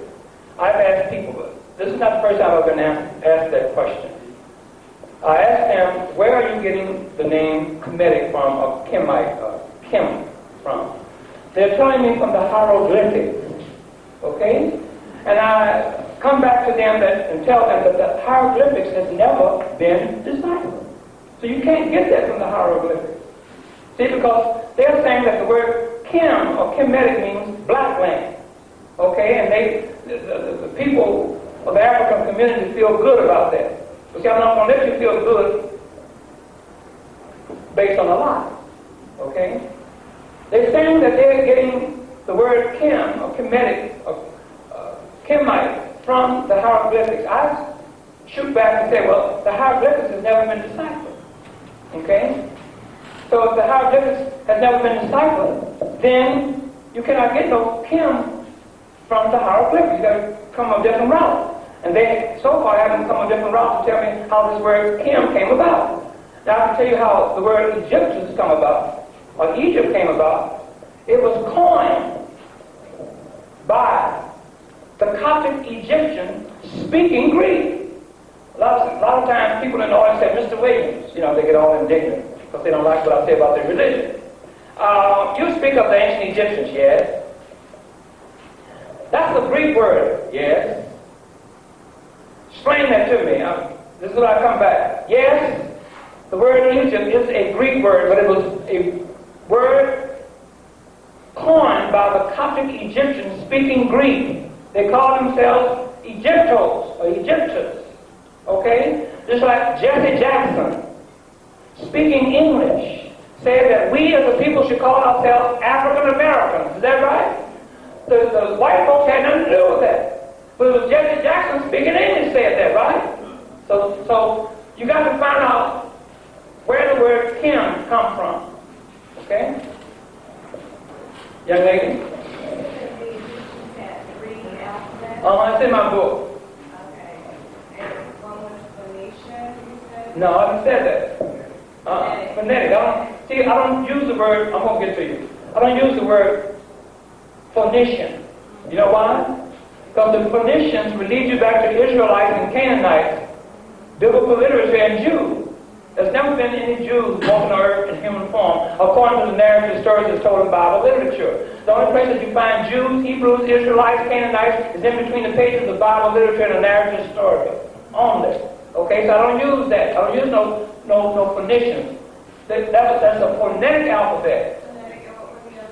Okay, I'm going to get to that. The phonetic alphabet is a very good invented alphabet by the ancient Egyptians, our ancestors. When they migrated around the world and they met other races of people who spoke different languages, you see, and the ancient Egyptians were literate people. So therefore, when you spoke your indigenous language, they could write what you are speaking by way of phonetics. You see? Because if you don't know how to spell a word, you say, Mr. Williams, how you spell pseudo-paper? I said, well, listen, use your phonetics. See, it's how it sounds to you, you put it down. So that was, you ever seen the Rosetta Stone, young lady? Yes. The 3 alphabets of the ancient Egyptians is on that Rosetta Stone. It's in my book also. Okay. So whoever bought the first copy of my book, you have to buy the second copy because this is a revised copy. The first alphabet of the 3 alphabets of the ancient Egyptians is called Meta-Nature or hieroglyphics. Okay, those are pictorial symbols. And those symbols has never been deciphered. Okay? The reason why they have never been deciphered is the same thing I was going over with Emiola yesterday. Is that in order for the hieroglyphics to have been deciphered, one would have to know what the ancient Egyptians who drew those symbols meant for them to be. Is that right? That's just common sense. I didn't get a degree in that. I figured it out myself. Number two, you cannot put a phonetic value to symbols. Everybody knows the symbol of question mark. Everybody knows how that looks. Is that right? Now put a phonetic alphabet to that symbol. Could you call it an M? Can you call it an R? Can you call it an S? Huh? You can't do it. It's a symbol telling you to do something. Is that correct? You see that? So therefore, you cannot decipher the hieroglyphics. Number three, you have 26 alphabets of the English language. Is that correct? If you put those 26 alphabets together to make words, you can only get 250,000 words out of 26 alphabets of the English language. Did you know that? Now, if you use that same methodology for the hieroglyphics, some scholars say that the ancient Egyptians had 400 hieroglyphics. Some say 600, some say 1,000. But let's take any number and use the same method that you use for the 26 alphabets of the English language. The 26 alphabets of the English language, like I mentioned, you put them together to form words, you're going to get 250,000. So can you imagine how many words, if you put those symbols together, it will go up into the millions, wouldn't it? Okay? Number four, do you know, at this very moment that I'm talking to you, that the Chinese speak Chinese, is that right? But they have no alphabet, no phonetic alphabet to write that language with. Chinese cannot write their spoken language phonetically or alphabetically.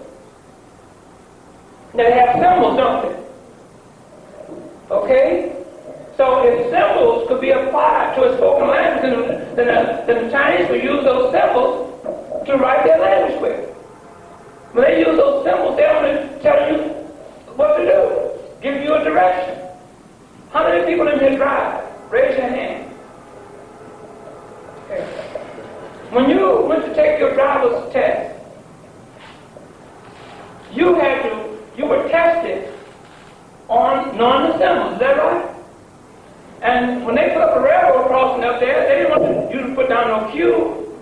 They want you to identify what the symbol is saying. Huh? You see? So the hieroglyphic is the first writing or the first alphabet of the ancient Egyptian, which has never been deciphered. You see that? And the second alphabet of the ancient Egyptian is called today hieratic demotic. And guess where that alphabet is being used and called today? It is called the Arabic script. You see that? The Arabic script. The Arabs never had no alphabet. They were illiterate. They were Europeans. But in 1079, the Seljukian Turks, overrunning the Saracen Arabs, who was monophysites, Christians, forced a new language on the Coptic Egyptian. That new language is known today as Arabic. And the Coptic Egyptian were the only people on earth who had a high civilization and who could write and read. And they applied the hieratic demotic alphabet that we know today as the second alphabet of the ancient Egyptian to the Arabic language. These are our ancestors who did that. I'm not going to let anybody of any race, creed, or color take anything away from my ancient Egyptian ancestors because of my ignorance. Okay? And that's how these Arabs got a script. That's your ancestors' second alphabet called the hieratic demotic.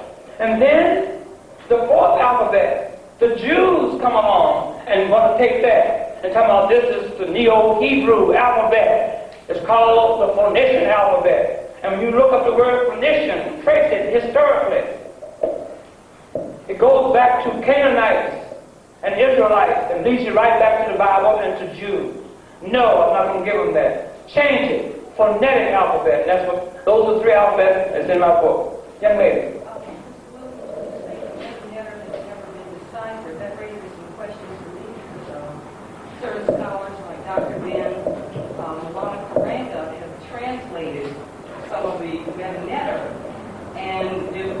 if they've never been deciphered, then what does that say about the translation? Translation. Of some of the spiritual teachings of the ancient Egyptians and the history of... Now, here's my answer to that. Dr. Ben and other African scholars are using what white folks said. That's what white folks, and they believe it. Cheikh Anta Diop believed, went to UNESCO, him and his student, Theophile Obenga, and went there and told white folks, yes, we agree that you decipher the hieroglyphics. It's not true.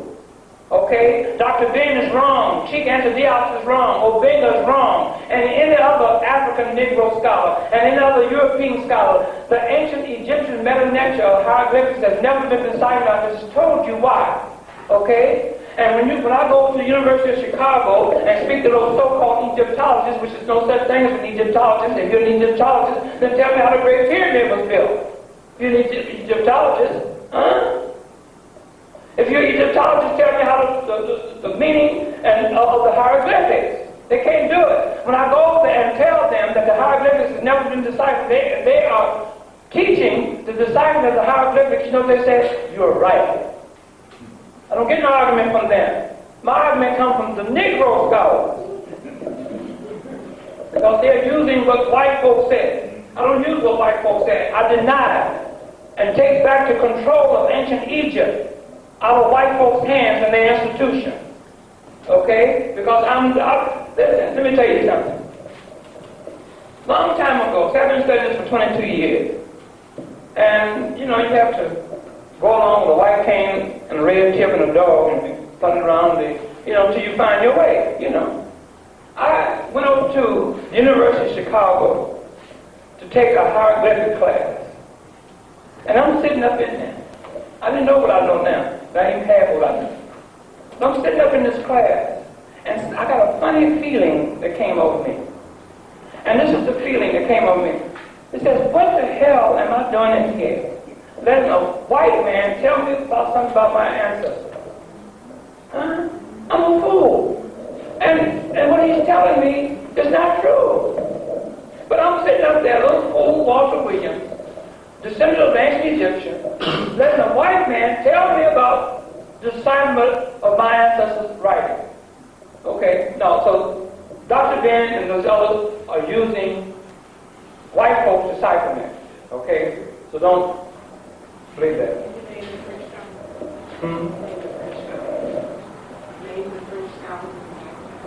Oh, they're attributing the French scholar of Champollion, Young, DeSacy, Acroblad, and so forth and so on. So that's what they use. Okay. This is a new one. I was going to ask you, chapter 9, about the letter K. Letter J. Letter J. Speak on that. Well, what do you want to know? She could speak on it better than I can. Yeah, she would. I mean, I didn't actually have to speak. So I was hoping that before you pass, I just want to hear from her what feelings were on that. Okay, I'm going to try and get her up because she's kind of shy and things like that. And she said, well, you were invited, not me, and I didn't hear all of that, so I have to live with her. So I have to, I'm not henpecked, but I'm not a fool either. So we're going to try to coach her up here, and we let that alone for a while. Come on up, Hannah.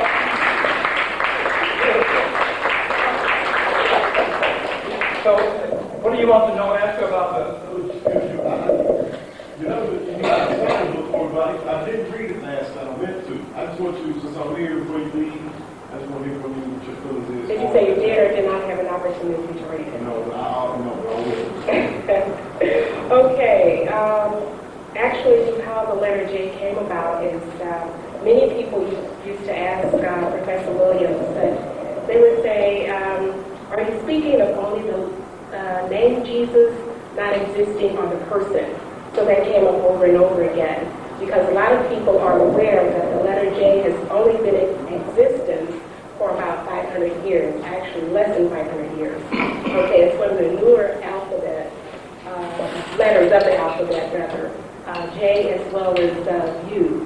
relatively new. So I decided to do a little bit of research because, as Walter explained, Serapis has had a number of different names. And one of the names is Isis, or some of you might say Yeshua, if you're familiar with the Hebrew pronunciation. So in looking up all of that, I learned that the letter J evolved from the letter I. Okay, that's how we get Jesus today. And it used to be Isis.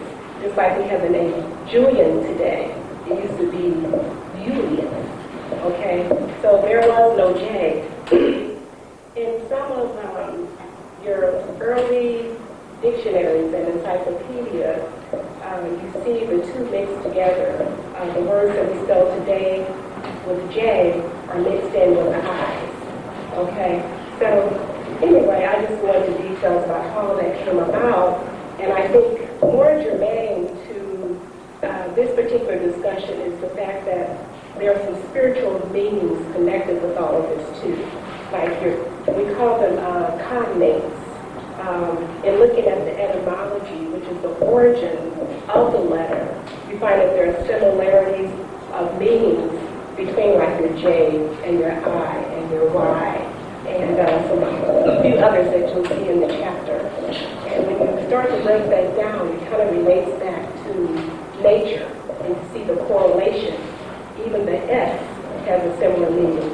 So it's pretty involved. And then also, vowels were also added in to help them to understand the ancient Egyptian language, correct? Yeah, at one time there were no vowels. Okay, it was strictly consonants. Okay, your vowels, A, E, I, O, U, that we have today. And according to Whiting, who indeed wrote a dictionary on etymology, indicates that the vowels really tend to confuse and complicate things, as opposed to, say, like the term Kemet came up, that was spelled K-N-T. You could just use that as an example. But now you have your K-E-N-E-T or something like that, okay, which kind of distorts things just a little bit. But much of that, I would speculate, came about during the Renaissance period when words were being respelled, okay, and some of the meanings were being changed to coincide with some of the lies that were going to come forth, okay. To my knowledge, in 1520, the first King James Bible was written, and it was published in 1611. And Jesus was, the name of Jesus was not even in that Bible. Right. Jesus, Yeshua, and during that time, Jesus represented the Son, the S-U-N, not the S-O-N. That's correct. At the time, did it come about to where it represented a human form rather than a nature form? Well, you know, one of the unique things about the King James Bible is that that's when Jesus became a Jew. And I'll let Professor speak further to that. Prior to that time, Jesus, the name or the created creature, was not considered a Jew. That was something that was done to get back at the Roman Catholics. Okay? Because of the all the polemics that were going on, they thought, this is the one way to get you, and that is to make your central figure a Jew. So that was the ultimate, I gotcha.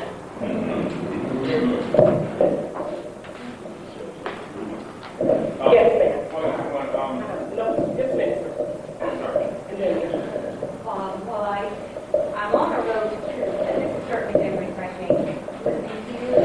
I have comments and questions. I don't know, Dr. Walker. My comment is, first of all, let's remember that history is history, and the lives run deep. And this young lady's question, how did you make money on the war? Let us never forget, I read the book William Cooper, Behold the Pale Horse. America has been a debtor nation for quite a while. One way to get rid of the people you owe is to send them to war. I mean, you don't have to pay the debt. My question is, would you please discuss biblical prophecy and revelations of peace, the 10 horns and all of that, in connection with current events, future events, the entire cosmic happening, earthquake and whatnot. Do you mind if we defer that for just a moment? Not at all. Okay, thank you. Are there any more questions for me? Oh, no. I'm kind of anxious to sit back down. You said something earlier that I would like to comment on about religion. And one of the things that I wanted to say, I know Professor Ince was being kind of kind to what the Europeans have done actually to some of our universal spiritual laws going back to ancient Egypt. Not only were they relabeled or renamed, but they were perverted as well, okay, and incorporated into lies. And reason being was to try to give some life to religion and some validation and some spirituality, because religions don't have any of that until we put our belief into them. And the other thing that I want to say about religion is that if you think about it, all major religions, and well, all of them, they have central figures that they want you to identify with. Okay, they tell you that you need a mediator. You know, you've got to pray in the name of Jesus to get back to the Creator. We don't need any of that. We have a direct connection, as the professor has indicated. We really need to kind of keep that in mind, okay? And when you get your mediators and your central figures like a Muhammad and, you know, Abraham, Isaac, and Jacob, and all these people, those are distractions. Okay? That's keeping you away. That's trying to convince you that you do indeed need a religion to get back to your own spirituality. When indeed religion has taught you away from your spirituality. Okay? So. Can I ask a question? First of all,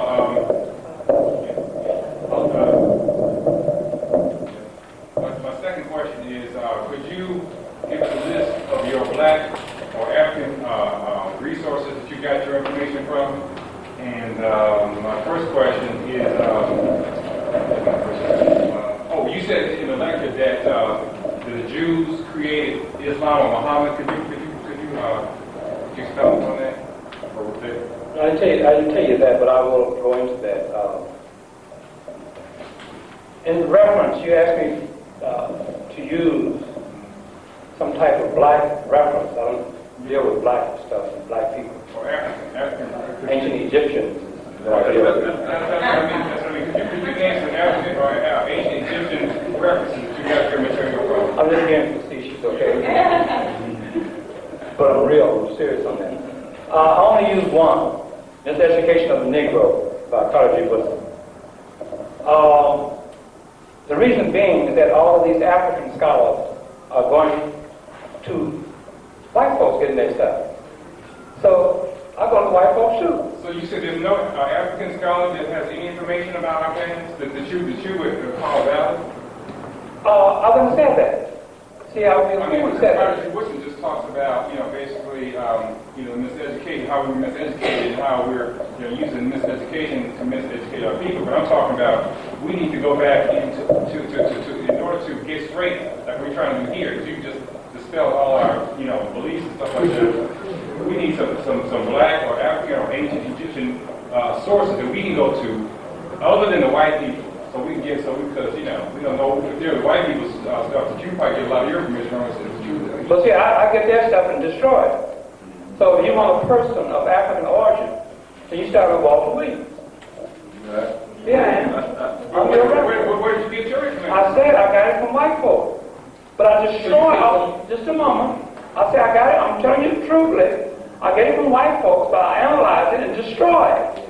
That's what I do. That's my part of destroying Western non-civilization. Okay?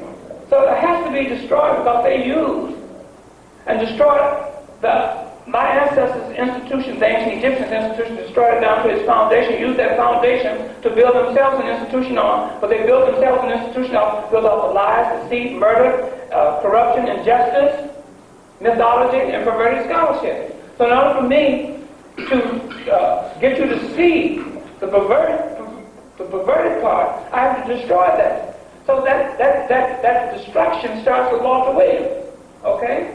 And then there are other scholars of our community who have bits and pieces of it, but then I said to them that they have put a lot of misinformation into our community. I heard John Henry Clark say something very profound. Dr. Clark got up at Kennedy King College in Chicago, and the first thing out of his mouth, he says, we have to stop allowing people, no matter who they are, to bring misinformation into our community.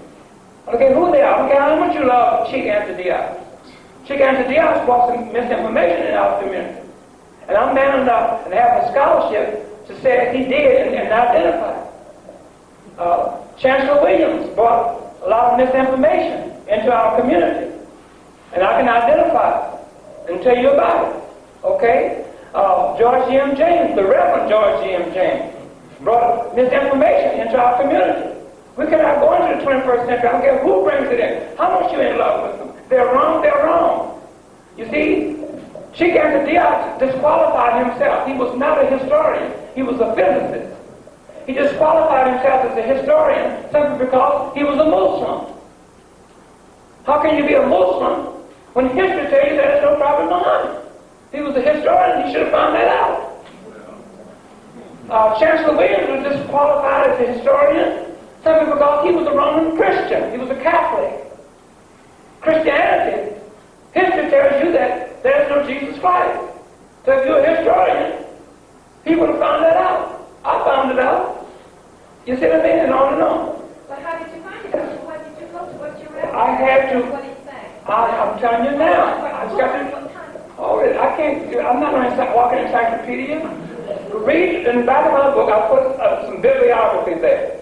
It's in the back of my book. So you can go through some of those resources. But I can't tell you every book I went to during my 22 years of research. I've been doing this 22 years. Okay? But I've been destroying Western civilization, the Western institution. Okay? That's what I'm saying. Now, to answer your question. Okay. For her. Okay. That's the question I have. There is a concept called a law of cause and effect. Yes. Let's go back to Egypt. Cosmic law. Cosmic law. Let's go back to Egypt. If there's a law of cause and effect, and somewhere along the line, some bad decisions were made. That's right. And because these bad decisions were made, we are now, as a people, all around this whole global world, suffering. That's right. Because the law of cause and effect says for every cause there's an effect. So now, we made some bad effects. Yes, sir. Made some bad cause and now we get an effect from it. So now what's happening now is that this information we're getting now is causing this global change to come back again. Was because everybody said, he who was up will be down. Yeah. And who was down will come back up. So is this a way of us coming back up for us to get the right information, the right knowledge? Correct. And I think what Dr. Williams is saying, that if you read this book, read another book, read this book, read another book, we get one person will tell truth on him, another will not tell truth on him, and then once you get all together, you put the puzzle together. Right. So I think that's how you probably found out these are our lines. Yes, and part of what my chapter is about, actually, it probably has more to say about this than the letter J, to use your own analytical mind. You can get a lot of information, like you just stated, and like he has stated. But as someone else stated here too earlier, something about an inner knowing, somebody I've talked to over the last couple of days, talks about that felt right, that didn't feel right. We have gotten away from using our own intuition, okay, our own imagination, and we're embracing someone else's. So, we in Christianity, I think they talk about the wee small voice. Okay, well, really, that's intuition. So you get it in your gut when something feels right to you, and you get it there when something feels right to you. And you're going to have to rely on that to a certain degree. Okay, so like the brother just indicated, when you're getting information from a lot of sources, and you do have to do that, you owe that to yourself, then you pull it together. Then you form your own conclusions. And that's a large part of what Professor Williams has done. Okay, he drew his own conclusions. Some people have problems with that. Okay? So, okay. Emiola is telling us we're going to have to wrap it up. Is this for me or is this for Walter? Okay, I'm going to sit down. Thank you very much.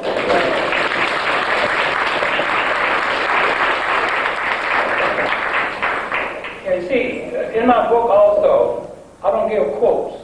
Only, I may have maybe about 3 or 4 quotes in there, and that's about it. You see, I hate to read a book that every other line, or every sentence sends you to a quote from somebody else.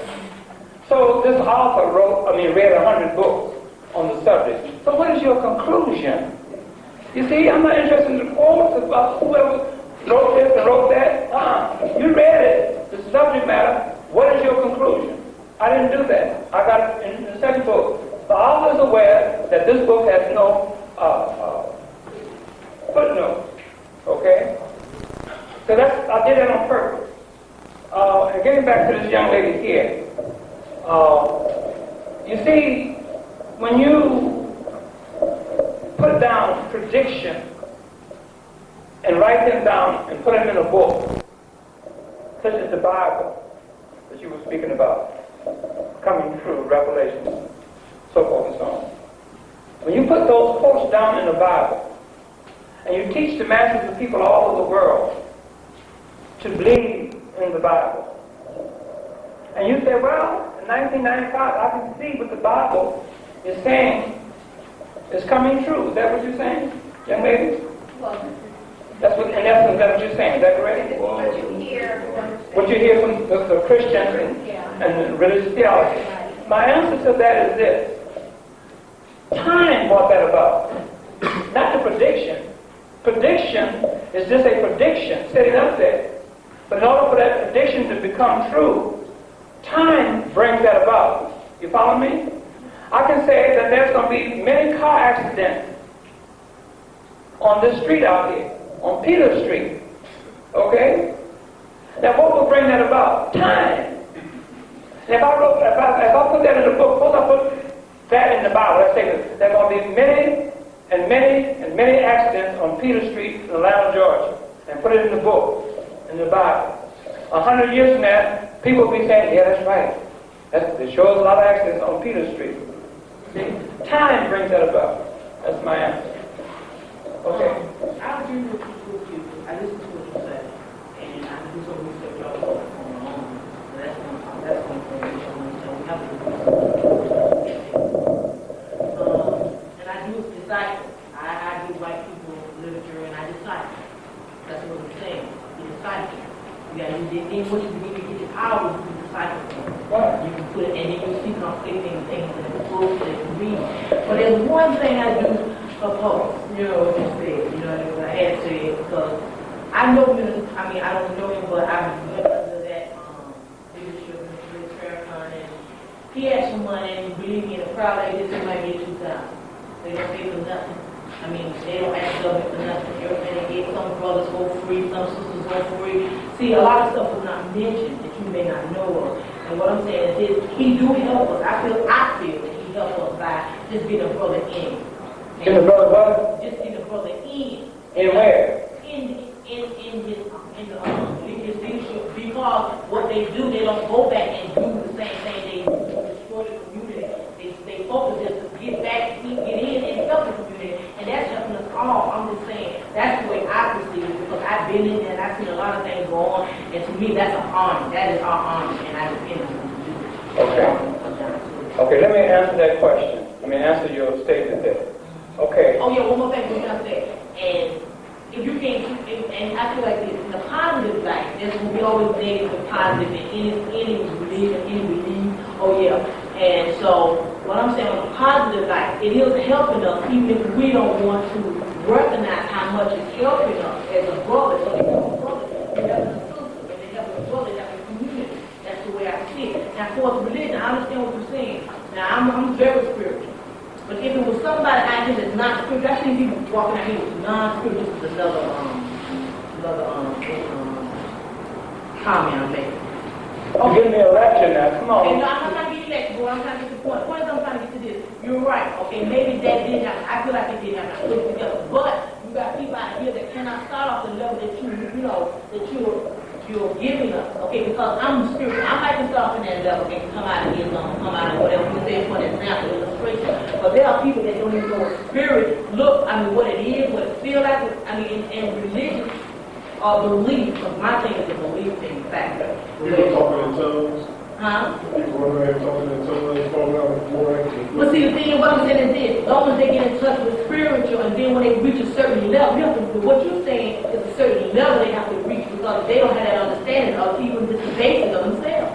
You see what I'm saying? Hold it. Okay, okay, thanks a lot. Okay, thanks a lot. Don't have that fear. Just a moment. I think what I think she's saying.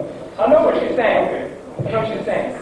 Listen, I can take a person, if he would listen, in 5 minutes, and get him in tune with his own personal spirituality between him and his Creator. I can do that in 5 minutes, okay? Without giving him a religion. The Nation of Islam will take an individual, dress him up, cut his hair, get him a bald head, put him in a little suit on, a white shirt, and a black bow tie, and make a paper boy out of it. Just a moment now. He's not going to get up in that high echelon of Farrakhan and his family. Huh? He's not going to do that. Okay? Farrakhan, just a moment now, let's face reality. I know you love Farrakhan, I like Farrakhan too. But if he's wrong, he's wrong. I don't care who he is. It's my mama. She's wrong. Mama, you're wrong. Okay? I'm talking about reality, not what I heard. Okay? Those guys come in the Nation of Islam, they're not going to be put up there with Farrakhan and his family. They're going to be coming, come on in, brother and sister. They're going to shave his head, put him on a suit that he has to buy, and a white shirt and a black bow tie, and give him some papers that he has to buy before they give it to him. They ain't going to give it to him on credit, because they don't trust him. Okay, that's real now. Okay? And then Farrakhan is going to tell you about Christianity. He's going to teach you Christianity and Islam together. He's going to tell you that Jesus Christ is God. I've heard him. I got it on tape. Okay? He's going to tell you about the Prophet Muhammad. There's never been a Prophet Muhammad. Farrakhan is not giving up anything. You want to march for Farrakhan, you got to register and pay $10 or $11 maybe to march to Washington with him. He don't want you around. You ain't giving him no money. That's face reality. You want to get some information about the March on Washington? It costs you $2.95 to call this 900 number. He's not in love with you. Face it. I live in Chicago, where the Honorable Elijah Muhammad lives. Okay? I'm going to tell you something since you pushed me into it. I'm going to just a moment now. You can't defend this. And you have your say. And be quiet. Be quiet. You don't know. I know what I saw. Give him credit. Hold it. Doing more than what America have done for the men. Hold it. They do nothing for the men. But at least he put on a suit and a tie and try to get them to do right. At least he did that. And you're not even giving him his just due. That's what's wrong with it. That's what divides us as black people. Because we don't even give each other a little bit just due. Americans sit them out there with suits on and try to better them. I mean, come on, let's get real. You're going to be with realism. I bet he saved me. He saved me. I would be here if it wasn't him. So I'm just saying, get real. We need to get real and stop downing each other like that. Just because he sit up, he got a nice place over there, but he should. For what he's doing for us, he should. And it costs to live in America. You can't just make everyone and put Christian Islam together. That's unifying. That's unifying. You want this microphone? Well, I can take it now. Well, then you be quiet. I'm just saying, you put Christians and Islam together, that's unifying people. Don't say you ain't get together when we get together. When I was I'm going to tell you an experience in Chicago that happened in 1961.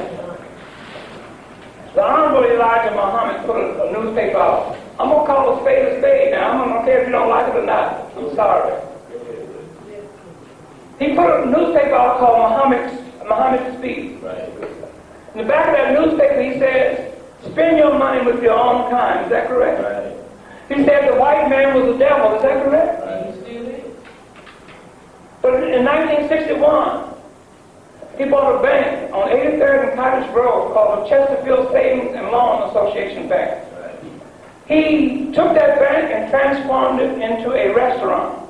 Now, I saw this with my own eyes. I didn't hear this, I didn't see it on TV, nor did I read it in the newspaper. I, at that time, was a painting contractor. I had a 16-man painting crew. And I went down there and knocked on the door. And two Muslim brothers opened the door for me and said, yes, I gave them my business card. I said, I want to see the contractor who's putting this restaurant in because I want to put a bid on paying. And he showed me the two white men. Okay? That same year, the Honorable Elijah Muhammad bought a building on the northeast corner of 79th and Champlain. He had a white man, the devil, from the suburbs to tear it down and put up new stores there, still there. Then, the Honorable Elijah Muhammad lived on 49th and Woodmont, and he bought a mansion next door south, and he bought two other mansions across the street. He had all three torn down, and he hired the devil, the white man, to put up new housing there and build himself a new home where Farrakhan lives today.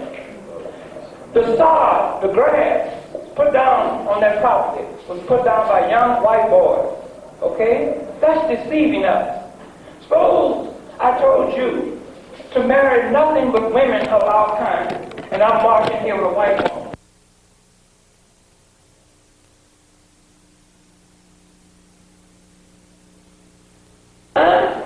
That's deceiving. I don't care who you are. You deceived me. That hurt me. I cried.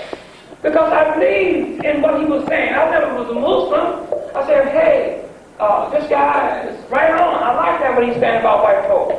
But when he took my money and called and put his finger on the phone and dialed WHITEMAN, and the white man picked up the phone and said, is this the white man? He said, yes. He said, are you the devil? He said, yes. He said, come and get the money.